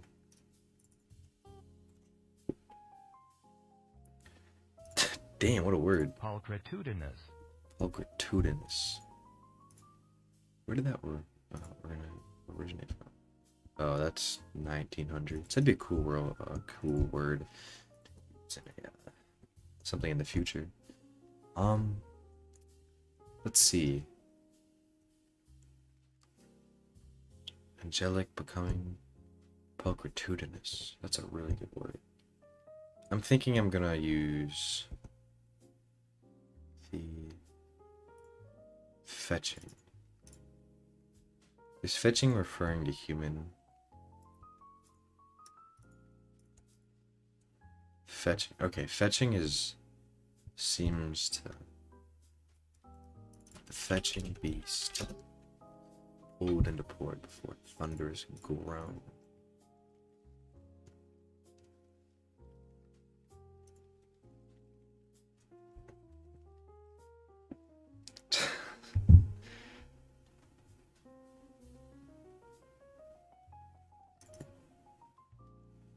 Drew to screeching halts.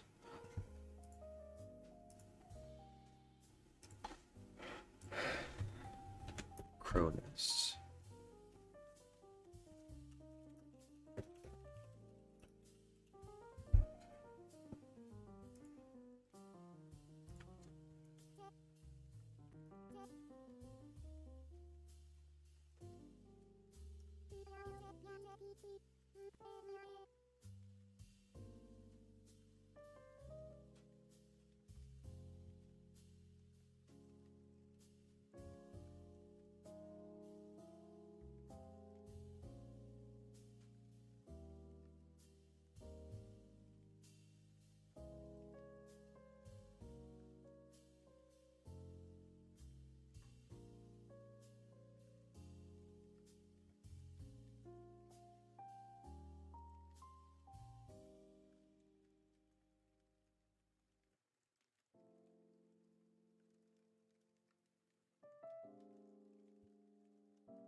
If able to even bear that term. Like a desires it's seen before.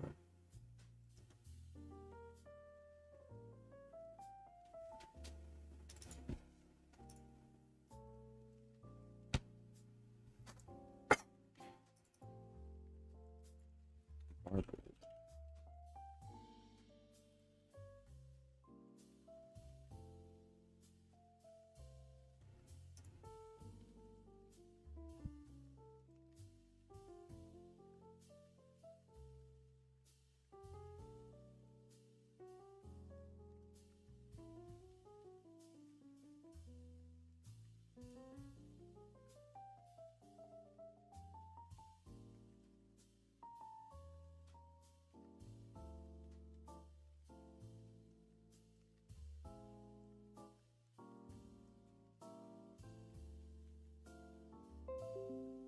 Oh, there goes my guest Wi-Fi.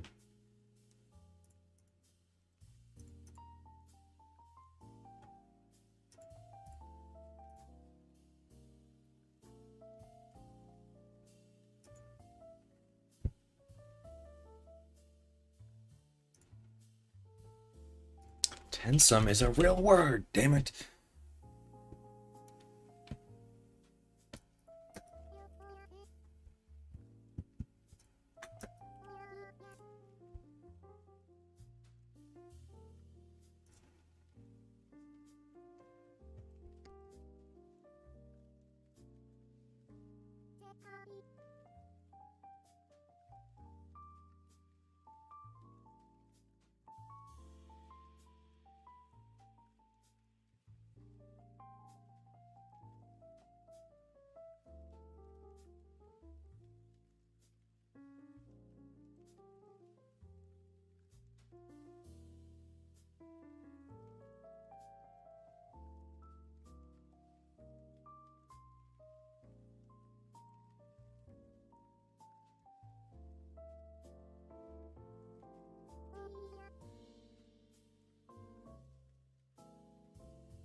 What's up?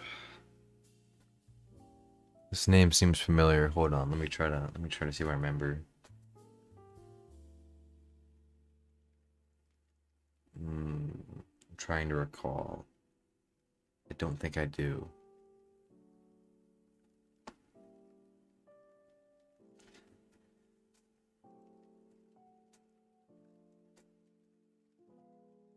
Completely as you enter. Cyrus left the establishment, presuming as well. The routine slurring between.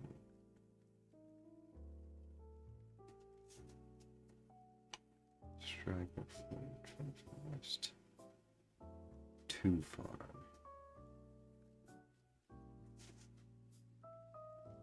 Oh yeah, that makes sense.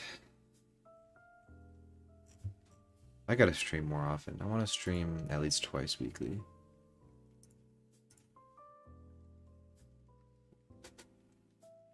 What's up with you? How's it going? Anything exciting? Opposed to me, I'm just writing. Well, proofreading right now.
Nice, nice. What kind of commission work?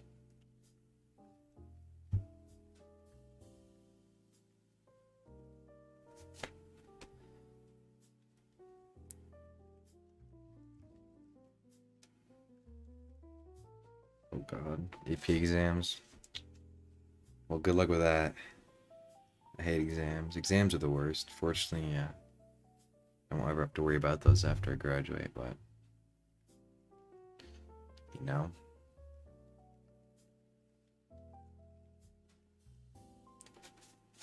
I really like this jazz. I think I'm gonna start doing jazz when I write.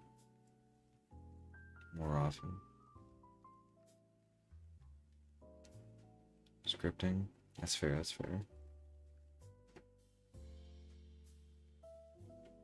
Blender's fun when you get good at it. It takes a lot of work, but um, once you learn how to use Blender, I guess proficiently, it can be I can't speak. It can be a lot of fun depending on what you do. I usually just like model. I don't really texture or anything.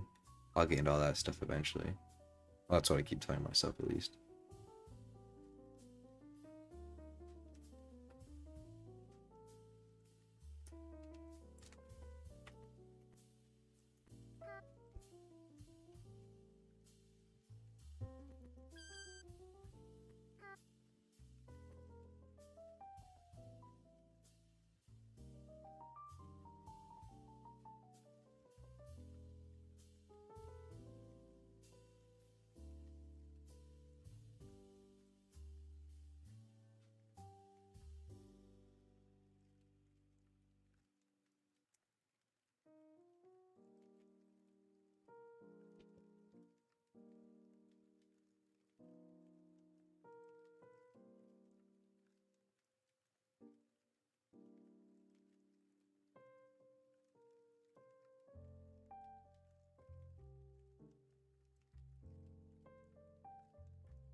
Started. It's the man.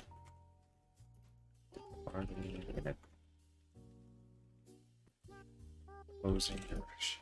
The road crept down. I was searching for fools to the hillside.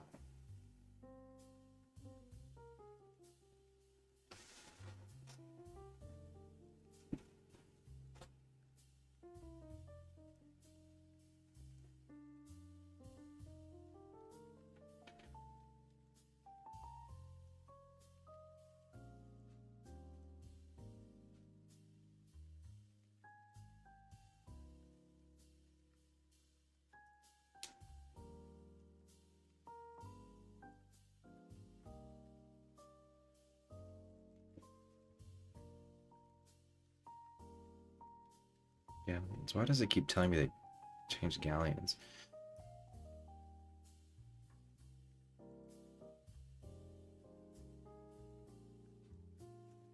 As covertly as he entered. As covertly as he entered. I'll never pay for Grammarly Premium. Alright, watch this. Ready? Control Shift I. What I'm gonna do is click this box. The huge ship. Okay. Ready? Oh. And of course it likes to... What? What the hell? Okay. Hexagon. That is good. I will start that as that.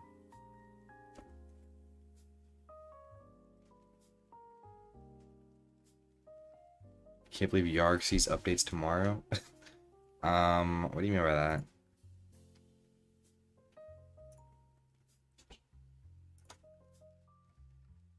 Something larger than life beckons Cyrus. There's something alive about these crystals. Blah blah blah blah blah. Yeah, we already passed that.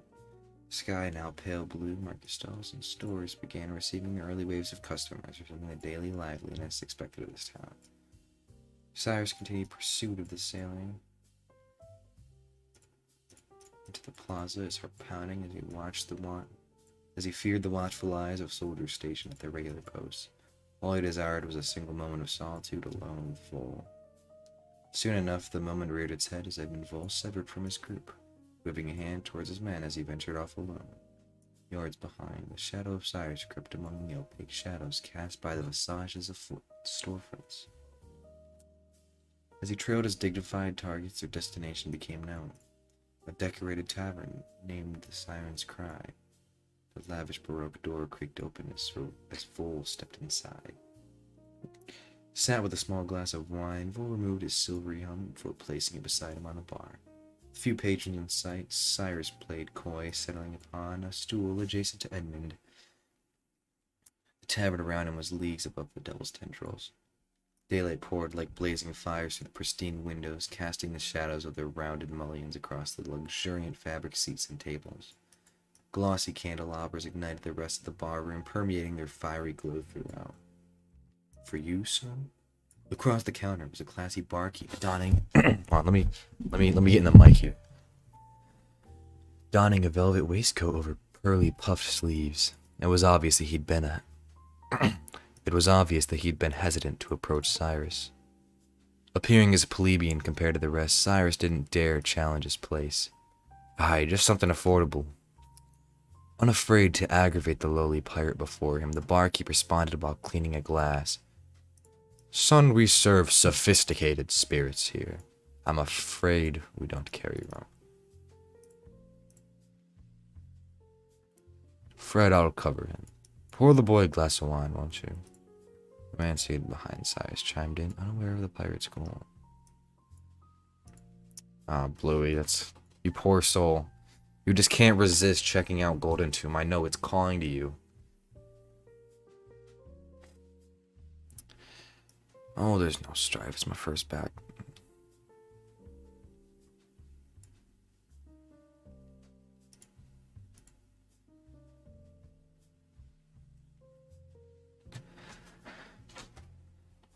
Bit different than rum, isn't it? Bull immediately recognized Cyrus's taste for the spirit and laughed bubbly. I am not much of a drinker regardless. I never liked the taste. He returned a chuckle. Edmund Vole wiped the drops of red wine that clung to his excessive mustache. I said mustache. I don't want mustache. I want mustache. Mustache. There we go. I mustache it. I'm editing it, bro.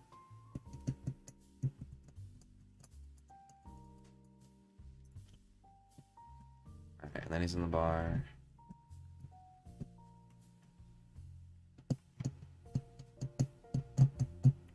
Edmund Vole wiped the drops of red wine that clung to his excessive mustache. So why dine here, boy? Your attire is not par with this tavern. Cyrus took another sip, leaving a crimson mark on his lip. I've been looking for you. Vole rose his guard without commotion, his gloved palm placed quietly on the hilt of his sheathed broadsword.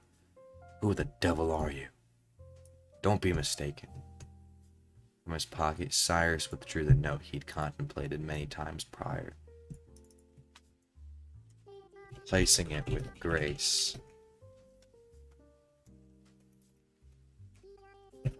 upon the countertop.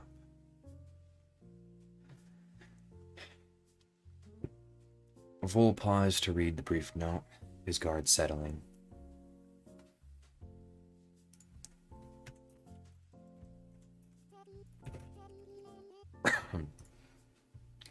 BM. How old is this note? A week at most. So the old gaffer's still alive then.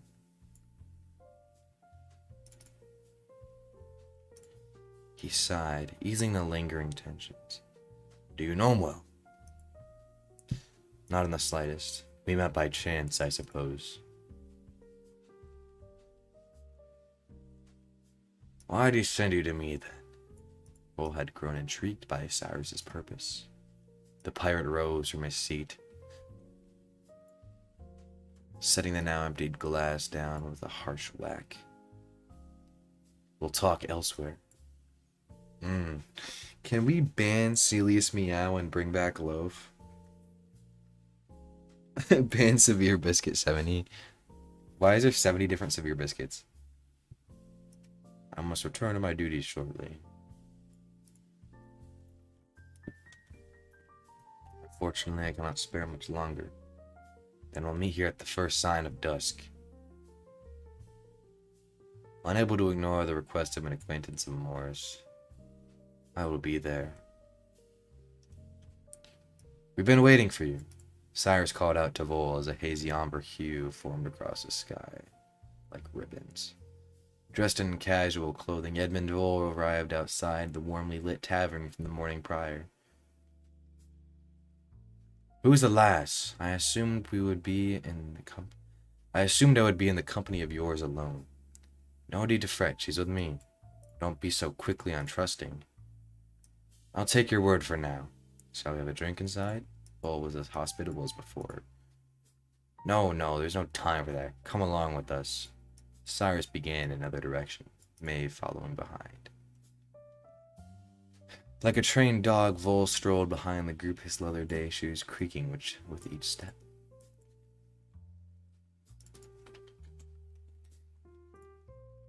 Having walked nearly 3 streets over, Maeve overtook Cyrus and abruptly turned into an alley.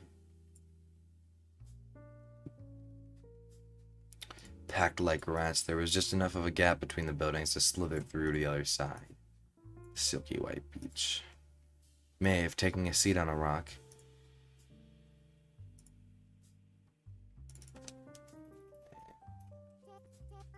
sitting upon.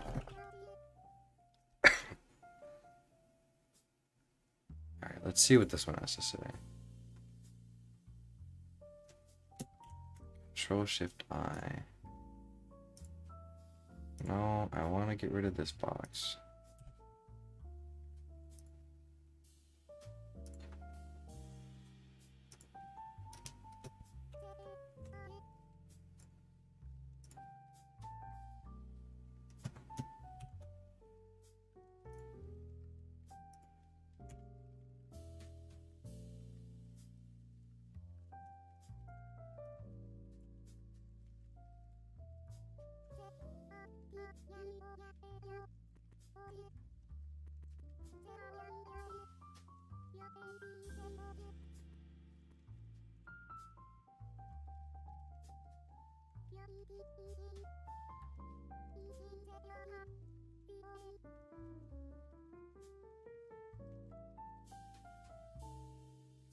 We'll be unbothered here. Take a seat, sir.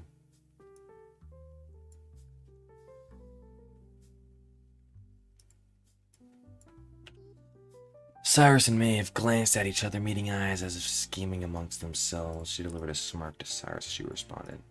Your name's Scarlet. And my partner's there. Your partner there is Quincy. Glad to meet you both. Vole's eyes moved between the two, showing them equal attention. Out of curiosity, what name did BM give you? I was told his name was Morris. Cyrus stood aside, the rest too antsy to take a seat.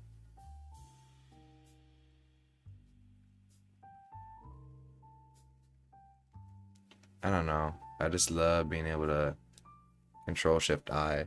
It's so dumb that if you want to be grammatically correct or clear, you have to pay like $100 a month or something. I don't know, it's a lot. I don't even have $100 in my bank account, bro. I'm so broke. Loaf. I fell off so hard. I got $90 in my name. I'm being so for real. But I don't care about money.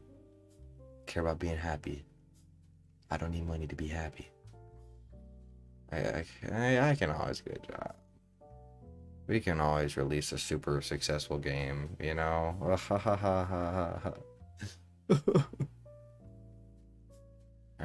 the Sigma?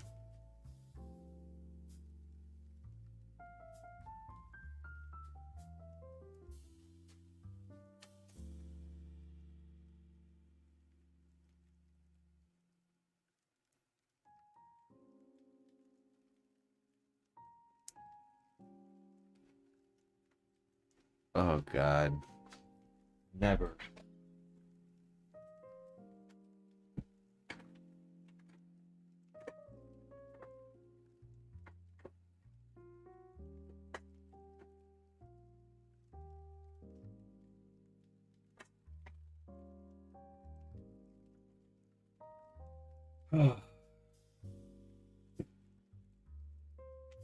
That I cannot tell, for it would be revealing.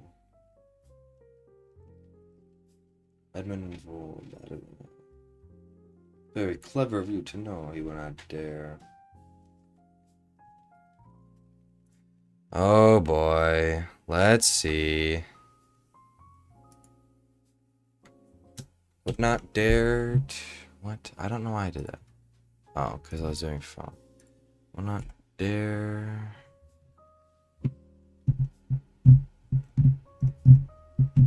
His ambitions grew like wild.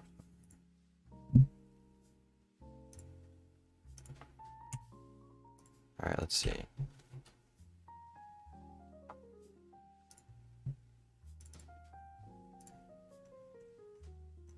His ambition grew like wildfire.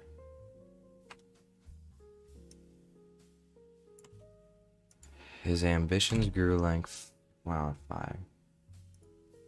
It's the confused.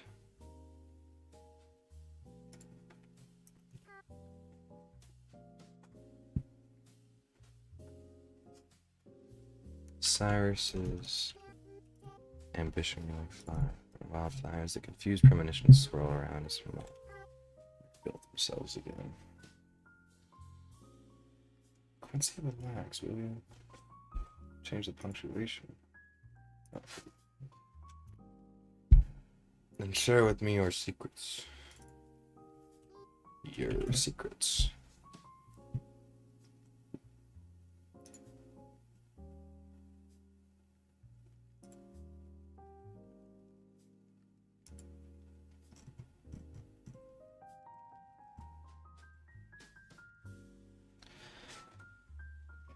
Oh.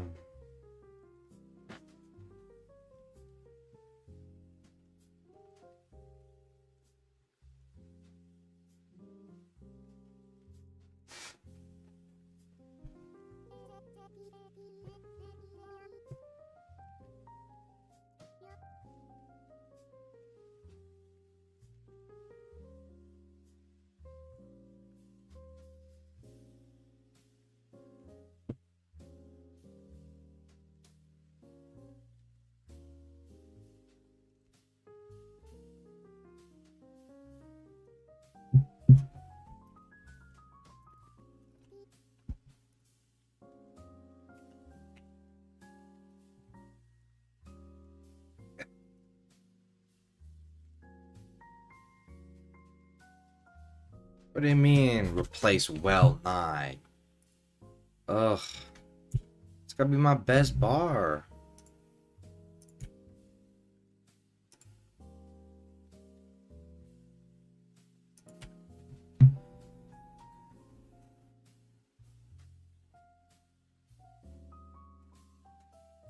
I know I'm not rephrasing it, it's just how... That's just pirate speak. Let me check this quick. I just gotta take a little brain rot break, so to speak.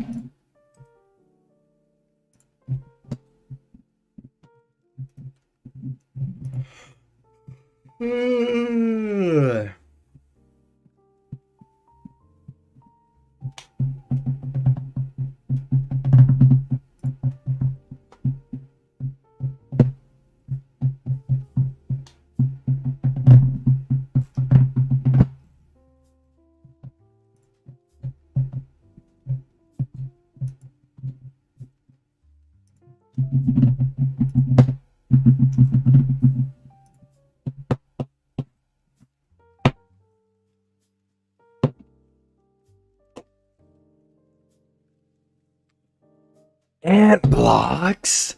Everyone in the chat, say hi to the one and only Ant blocks.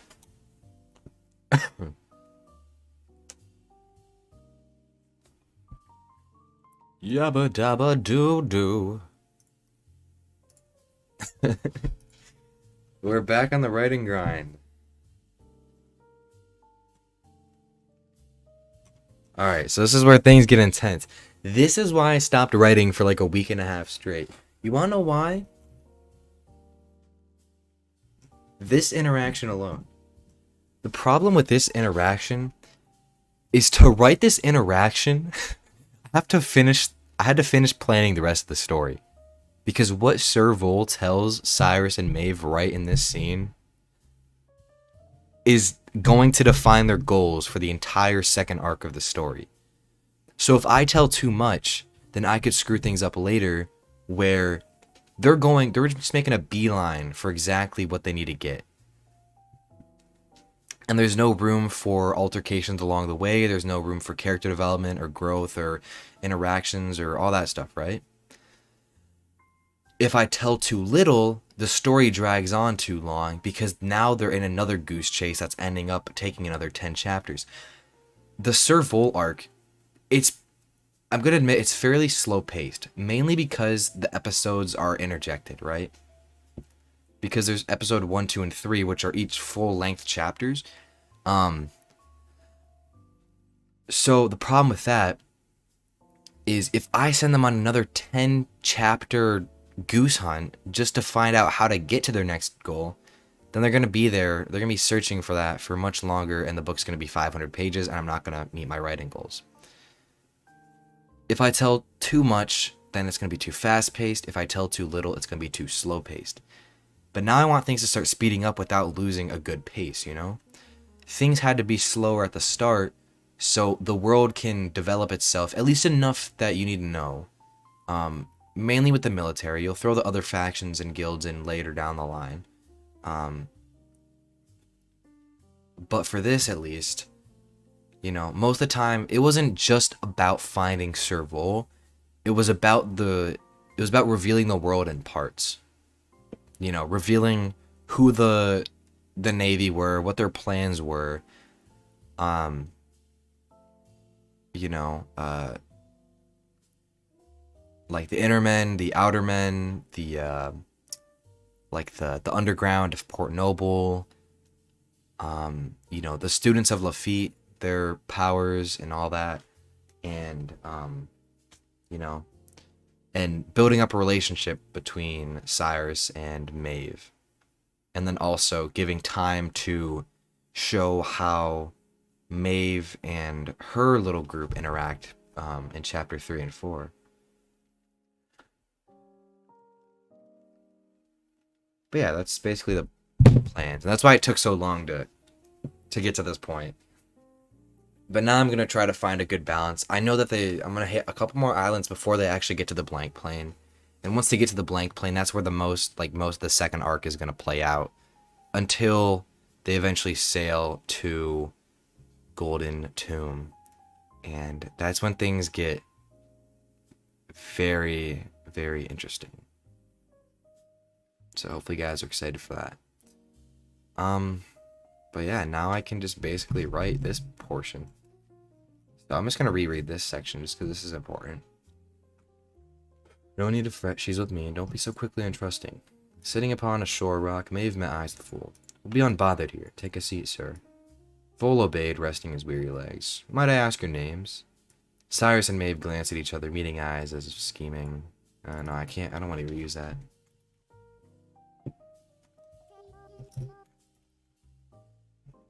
Sitting upon, Maeve spoke to Vol. Might I ask your names? Cyrus and Maeve glanced at each other.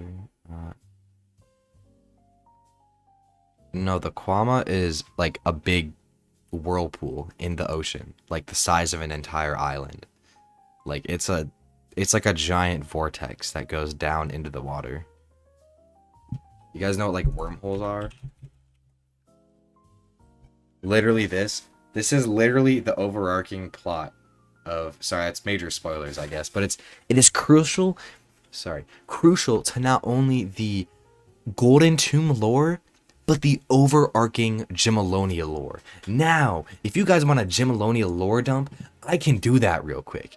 I got that planned out. I got a timeline. Now, here we go.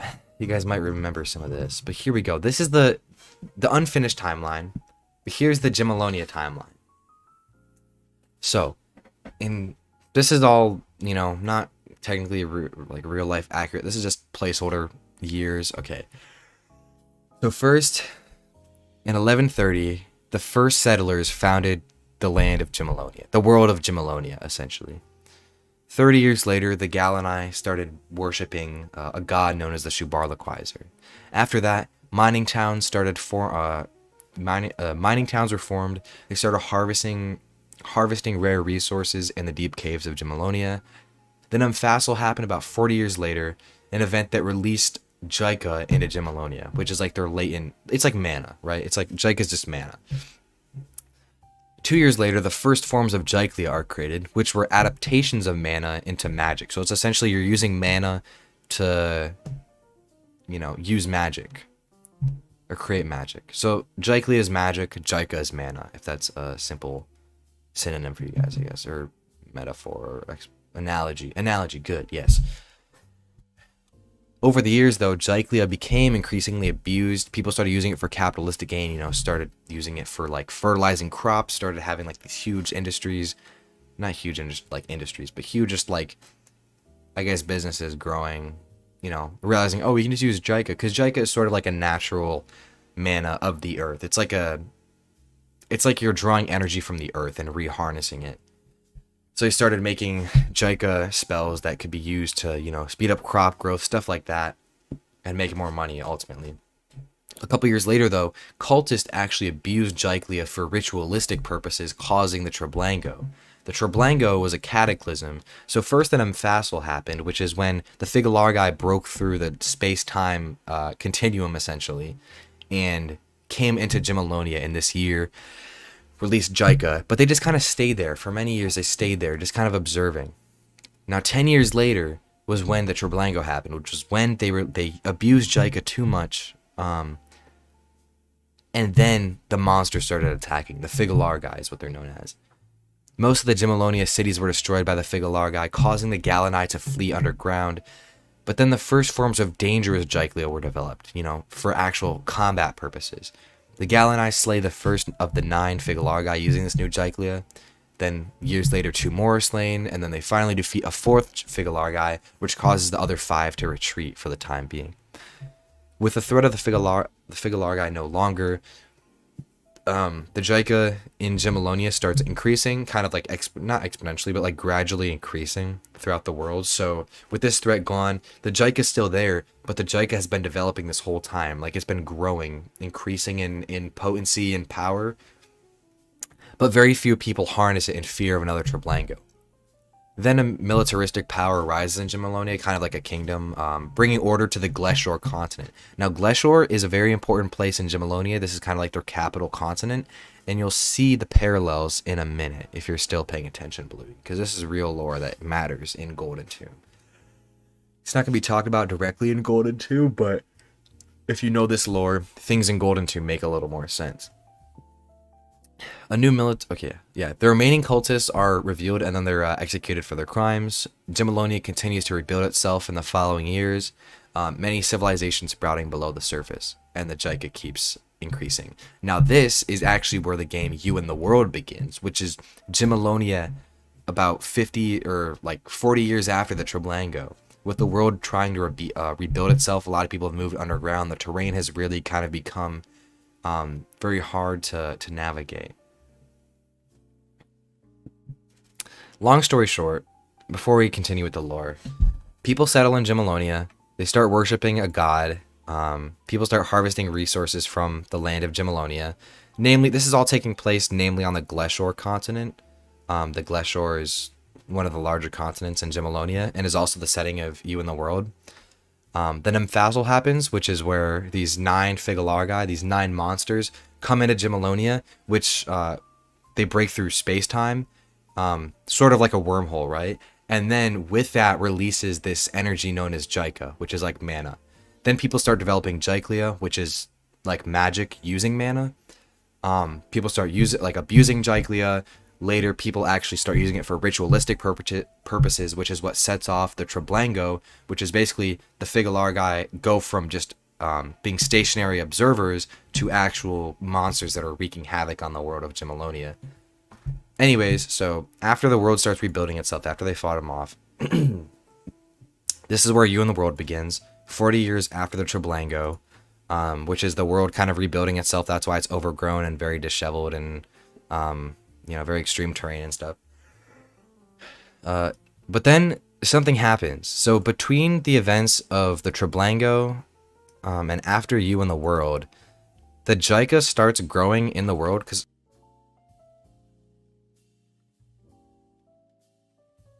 has been developing, kind of growing on its own, like a living organism, like a network, sort of. But anyways, this energy starts growing to the point where the world basically begins to consume itself in the deeper levels. Underground structures sink ever so slightly. Remember those underground towns that they had been building? They start sinking ever so slightly into like the ground, causing alarm, but people ignore it for the time being. And many years later, the growth of Jaika has forced people to either move higher in caves or leave them entirely, which has, you know, the ground is swallowing everything not imbued with Jaika. So it's just devouring these man-made things. Hi, Cthulhu. And now the world has devoured itself. Basically, many structures have the entirety of the underground is uninhabitable. You can't inhabit the underground anymore because everything's just been devoured. It's been pulled underneath, and will continue to pull the things above ground. Now that people realize, oh shit, our world is devouring itself, Jaika became something so incredibly powerful that we could not handle it well. People start harnessing this Jaika again, trying to make a new form of Jaiklia that will distort space and time, much like the Nymphasil had. So the Nymphasil, remember, it distorted space-time to let the Figalar into the world of Gemalonia. So now they're trying to realize, how can we take that power that they had and we can use it to build ourselves a new world? So they eventually open the Kwama, which is this giant like wormhole in the ocean off the western Gleshore shore, the western coast of Gleshore. And then a subsequent Jaiklia is developed to safely traverse it into this other realm. And then the first voyage in the Kwama, the voyages return, and they're like, okay, it's good. So then people start moving to this other world. Now, fast forward a couple hundred years, Gemalonia has been completely left to rot. Nobody has returned there since, because the world has basically consumed itself and consumes anything that enters it, right? Now, this may be telling, and this is your spoiler warning, Bluey. But now, a couple hundred years after they leave Gemalonia and venture into the Kwama to come to a new world, that new world is our world, or at least an AU of our world. Also meaning the world of Golden Tomb. So, well, the story at least. So the story of Golden Tomb. The story of Golden Tomb takes place in an alternate universe of our own world, which, you know, some events are very parallel. Like the fall of the Pirate Republic in the real world in 1817 or 1718 is what caused a lot of the events in Golden Tomb to unfold. People start looking for, what if there's something more out there? What if we didn't explore everything yet? Let's find some new stuff. Let's be pirates again. Fuck, you know? So then, after that happens, major spoiler warnings, by the way, they discover the Kwama. No, Bluey, listen, it gets crazy.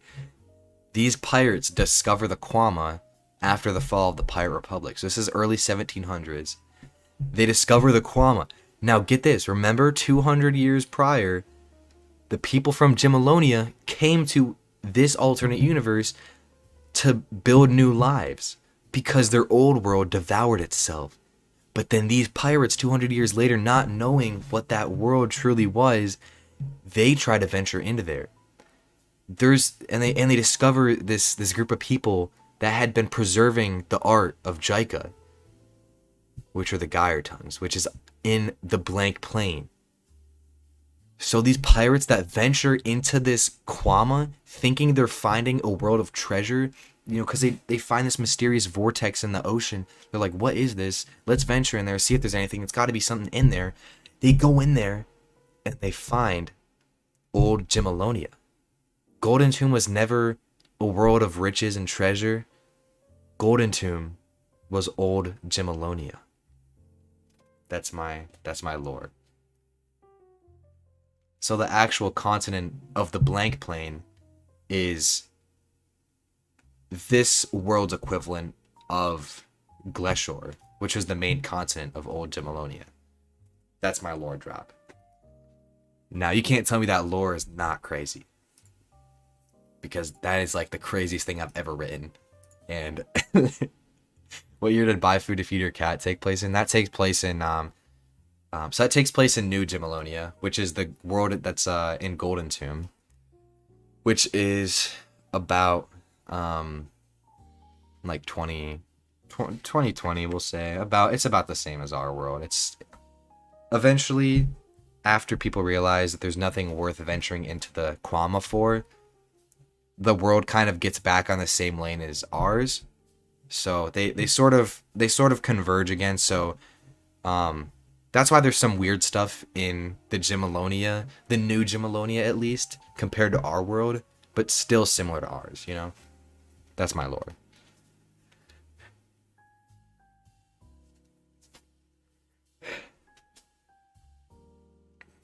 I can't wait to write a video essay on my own book. Everything is Gimalonia, yes.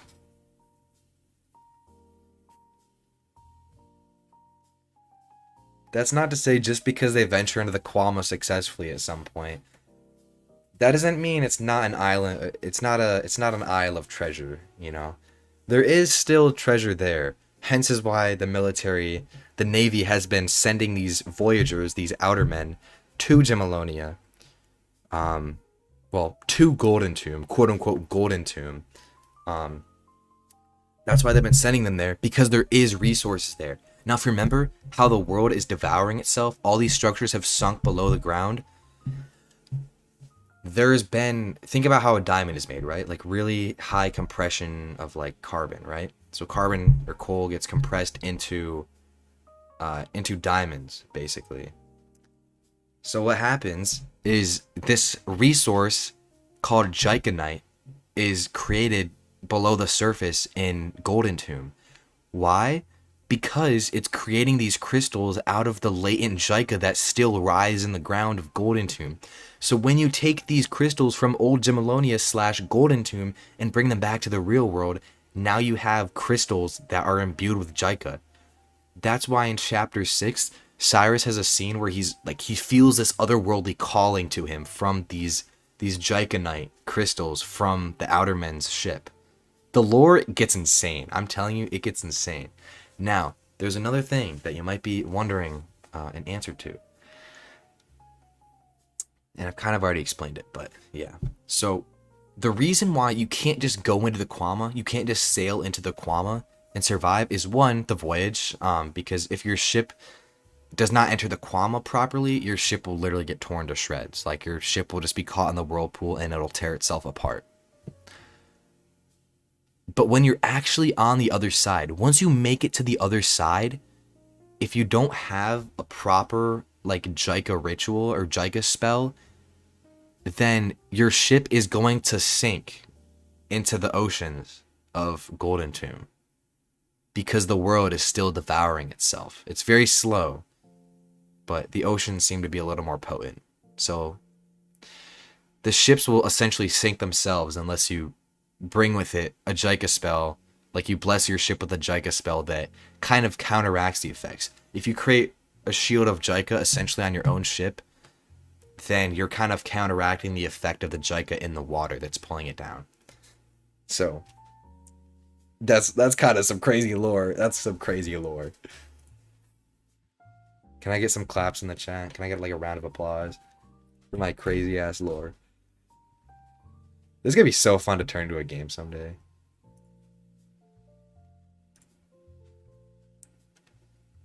Ba-da-da-da-do. Ba-da-da-da-do. Ba-da-da-da. Da-da-da-da-do.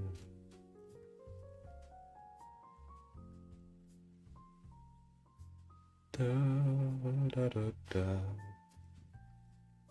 Ba-da-da-da-da-no-no.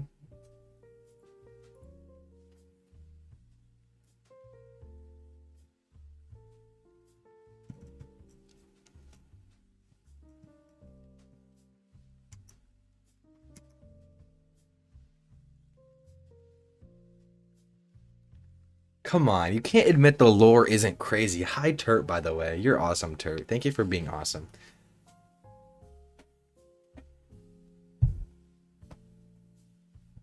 Golden Tomb has some crazy lore, and you can't even lie.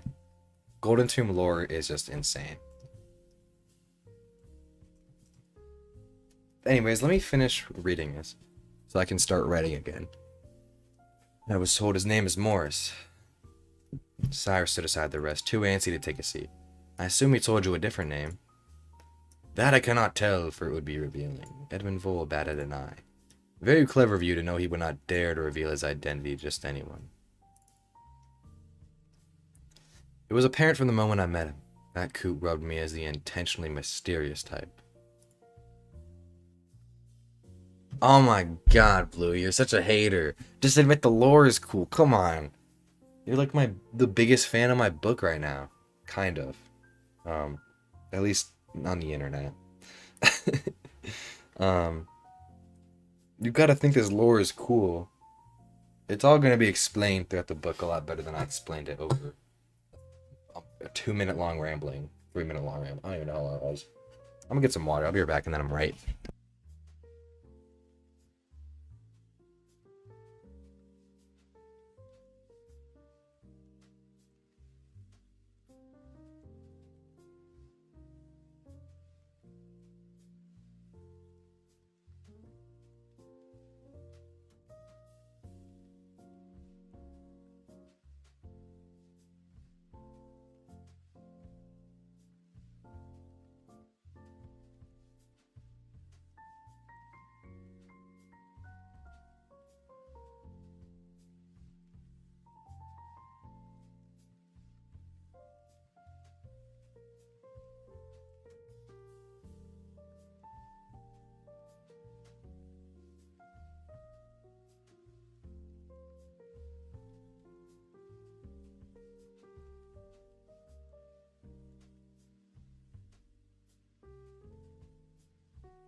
Come on, the lore's pretty cool.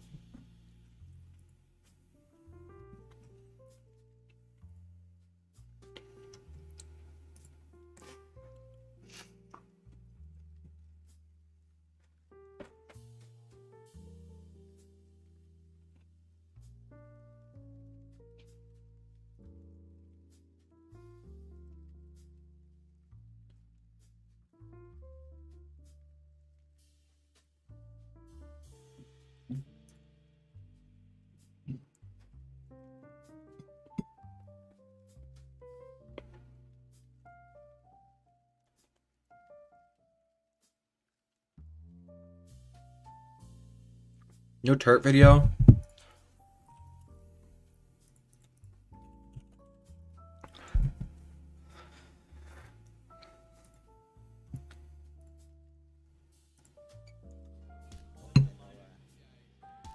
The tree so Bluey comes off. How you doing? Okay, goodbye, Blue. It's time to go, go. Wait, go, leave him. go, Leave. go. Dude, who let this guy drive? Open the miner. door. Open the the miner. door. Hit the tree. Oh, there's two of them. Wait.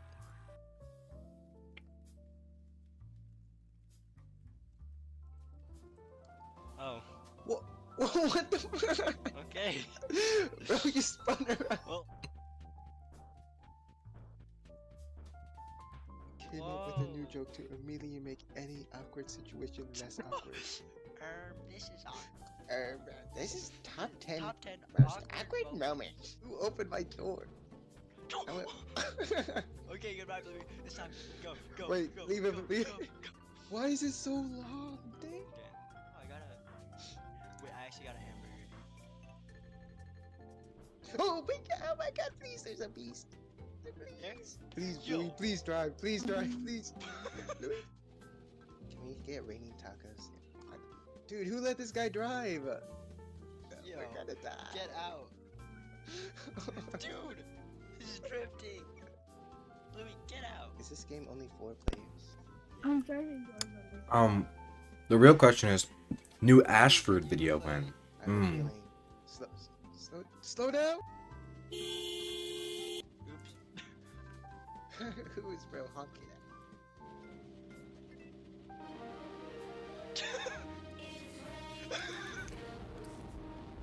Wait, can you guys hear it?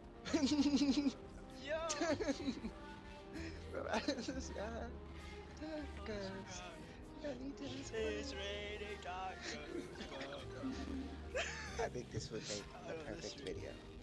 Tacos. All you get. Road trip. Lettuce and shells. Tacos. Cheese and meat. Tacos. It's raining tacos. Ba, ba, ba, ba, ba. We found a new car. We don't need you anymore. Alright. I lied. Wait. Wait. And the sour cream. Mine is that one. Okay, you wanna go out, Spear? You can go out. Because they're approaching. Whoa, hey, I think they're coming. Okay, I'm leaving. Dude, wait. You, brother, stop. I have food. I need to eat, actually.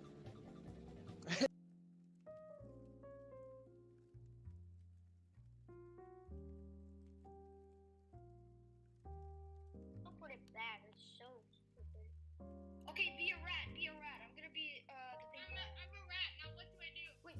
So get a piece of bread. Get a piece of bread, then go on the locked door, and I'll show you what else.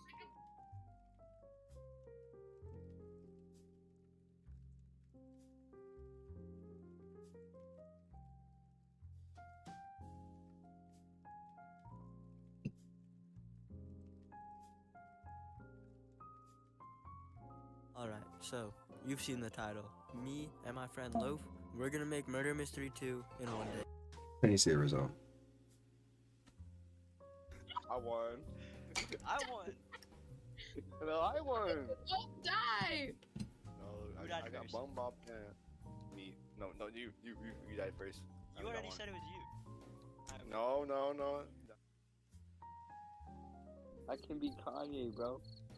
Not gonna lie, my favorite song is "Everything I Am" on Graduation. I'm sorry. I mean, that one. My Unfortunately, song is Ghost Town. That is not a graduation. Yeah, it's not a graduation. Hold on. Why do maybe you I should choose. graduation? Am I in a Turtle Boy video right now? What is it?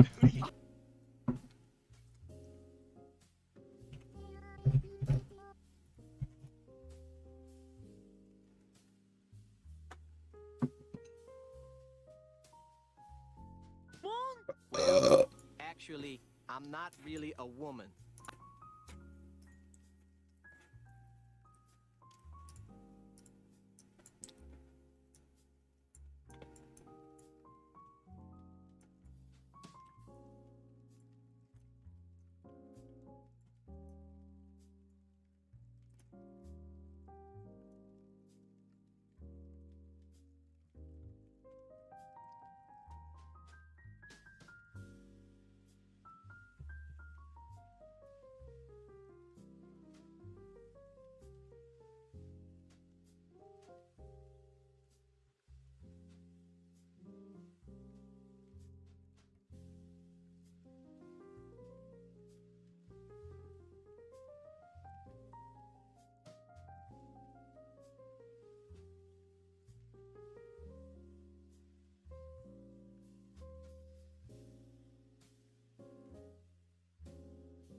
My turn.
Hello.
Wait, why can you not purchase plugins with Robux anymore?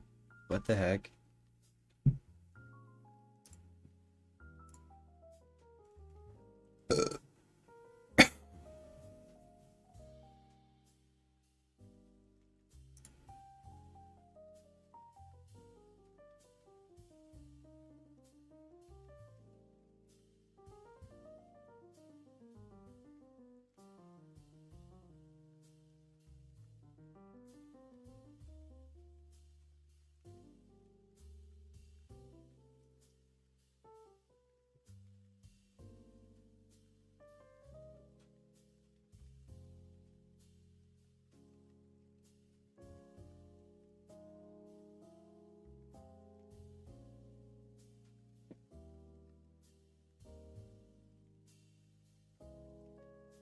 Ugh.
Ugh.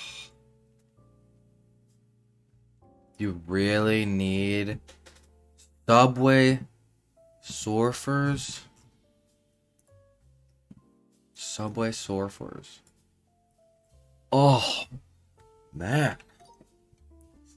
Okay, man. Okay.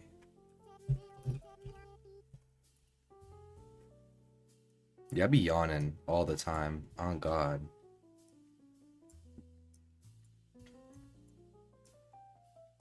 Yabba dabba da, yabba dabba da da.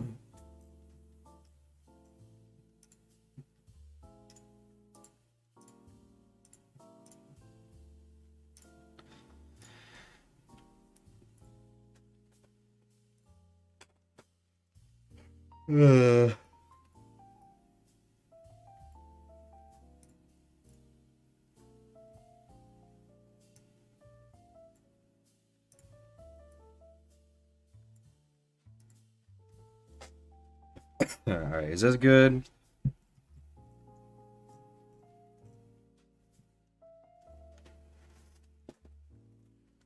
Alright.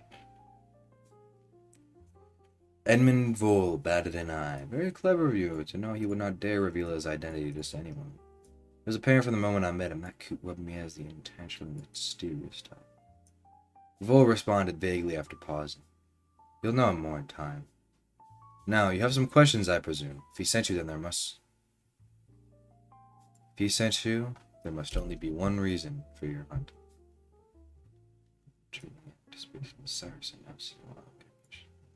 What do you know about Golden Tomb? I presume. You had another pirate who dreams of that place. He must have told you I survived the voyage, did he not? In growing angst, Cyrus interjected. How of all the students had you returned? From the tales, I knew that none had returned, yet ye somehow managed to make it back. I had never been a student of Lafitte. For a moment, Cyrus processed the words resounding in his ears. The illusion crumbled around Cyrus, the castle walls of his presumptuous mind. Presumptuous.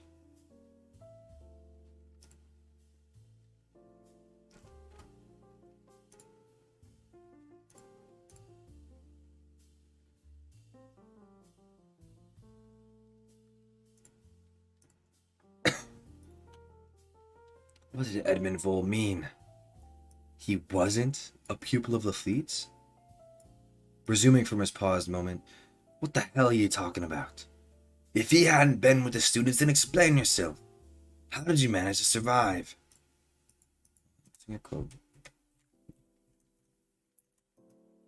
Rest easy, son.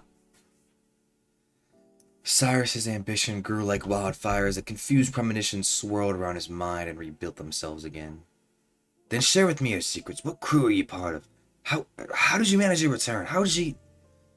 Quincy, relax, will you? No need to overwhelm the man.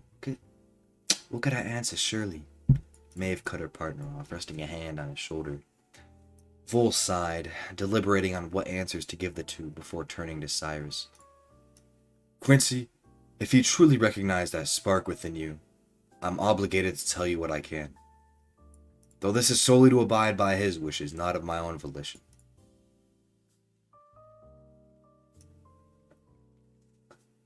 Now let's take this a step at a time.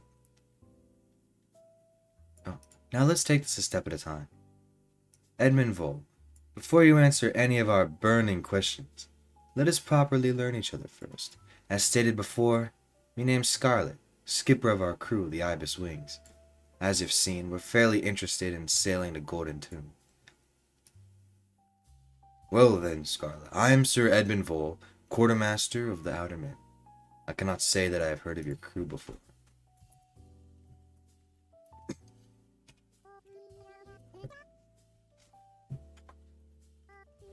Cannot say that I have...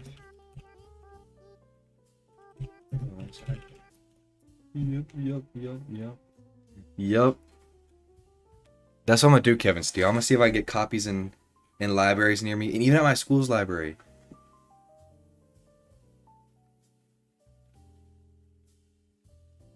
I forget what Kino means.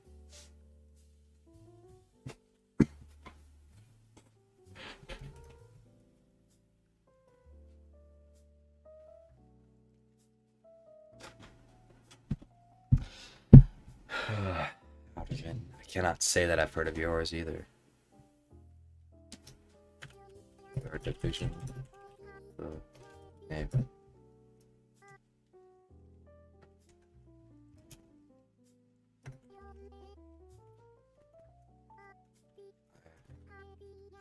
No.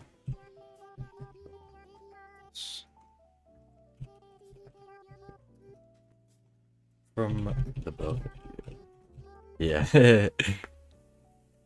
Yeah, that's kind of what Edmund was referencing. I thought it kind of sounded like Edmund. Instead of doing like Edward or something, which is too generic, Edmund sounds cooler.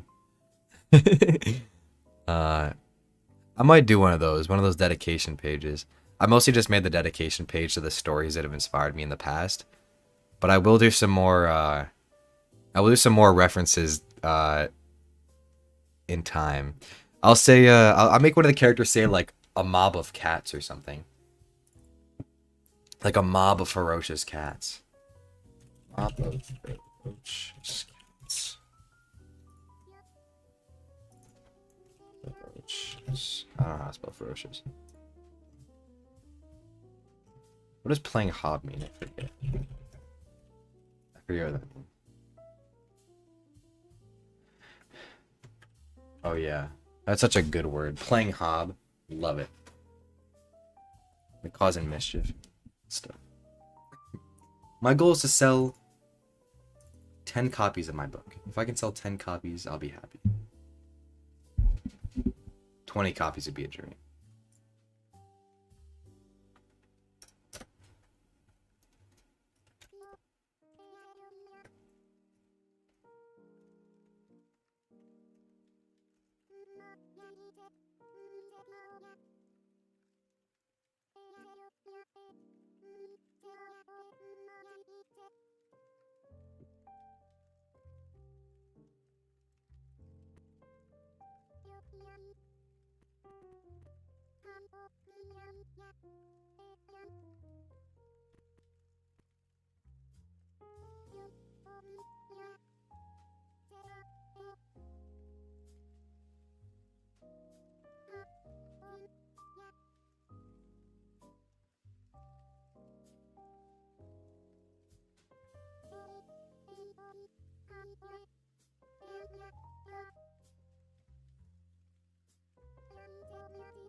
The Ottoman voice, the golden.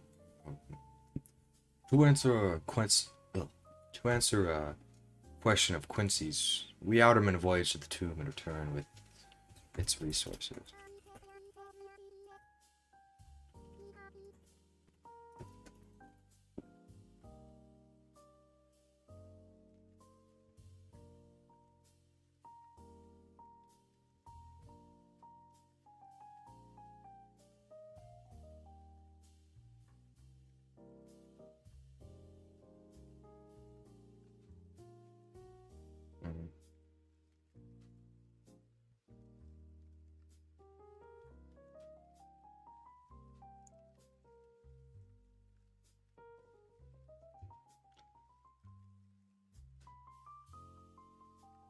Mhm. I don't know if I want Sir Vol to tell them what kind of resources they're bringing back.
Oh my god. Oh my god, Loaf, are you in chat right now? Are you in chat right now?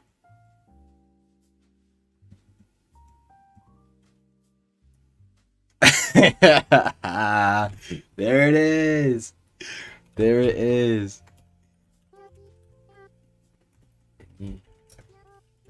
Mustache twirling racketeers. Oh my god. Wait, racketeers means what I think it means.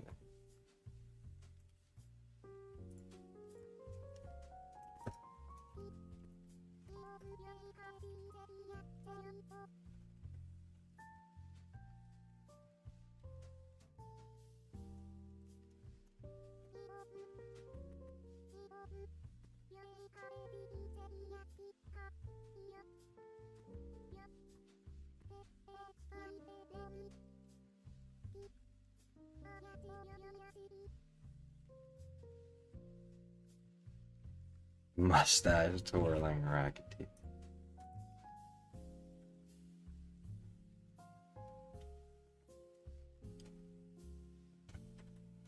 Hold on.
I don't know if I want to say this.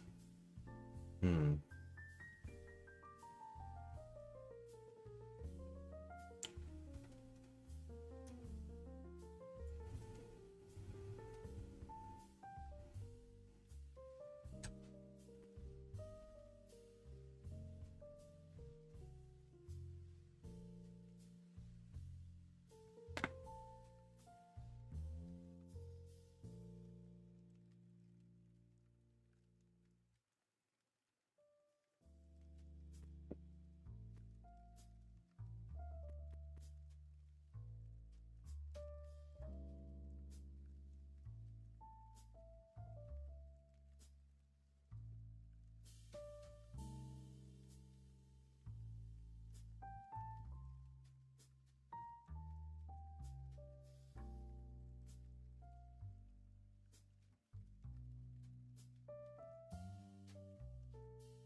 Okay, so this is historically accurate.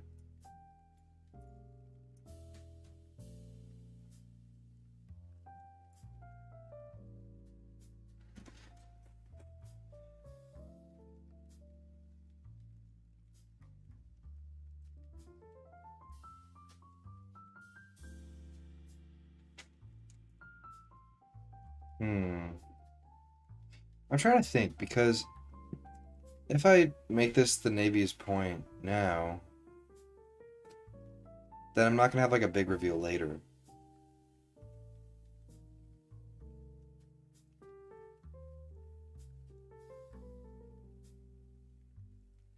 I mean, it has to be revealed that the outer men are voyaging to Golden Tomb successfully and coming back, and it only makes sense that they'd be going there for the resources.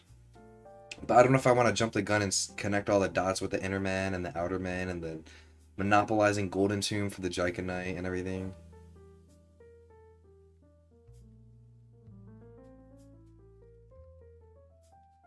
Face reveal. No one said anything about a face reveal.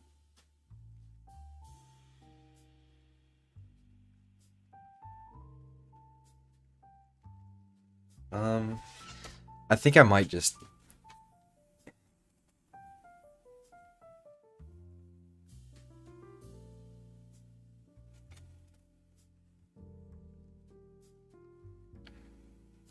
I think I might just save that banter for later.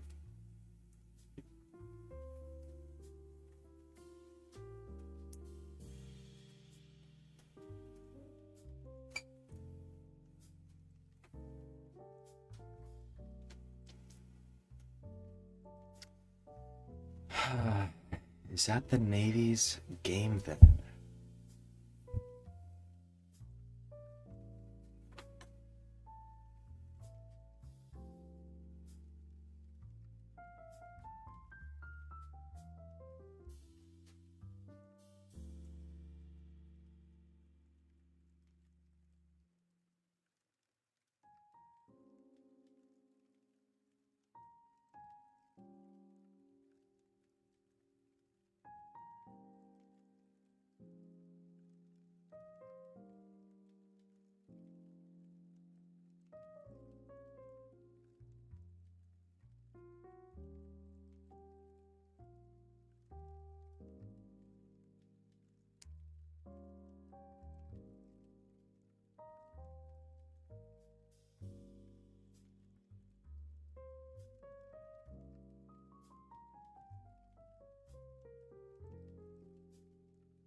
He did die, wow.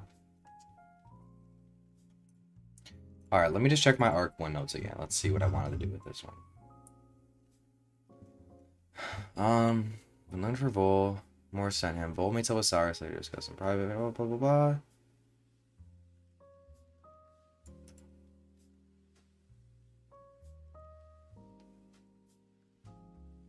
I don't say anything in my notes about...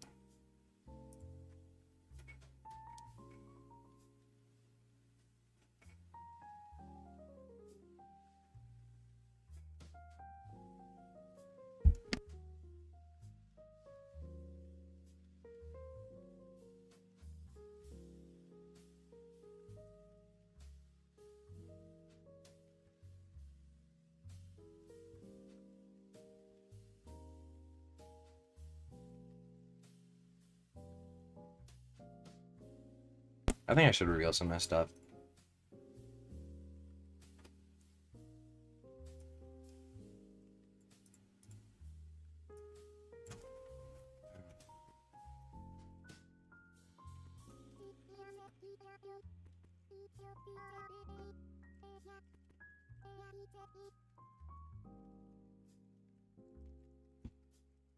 I need a better word than antsy. Already used antsy.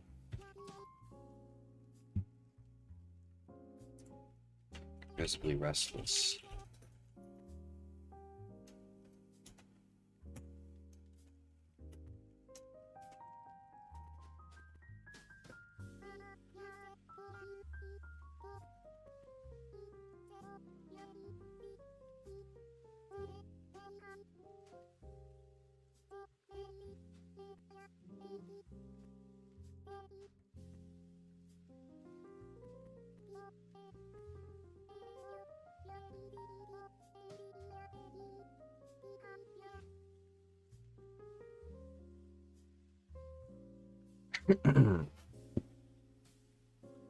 Visibly restless.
What's up, Yusuf Pro Gamer?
I want to say no.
No, I'm right here.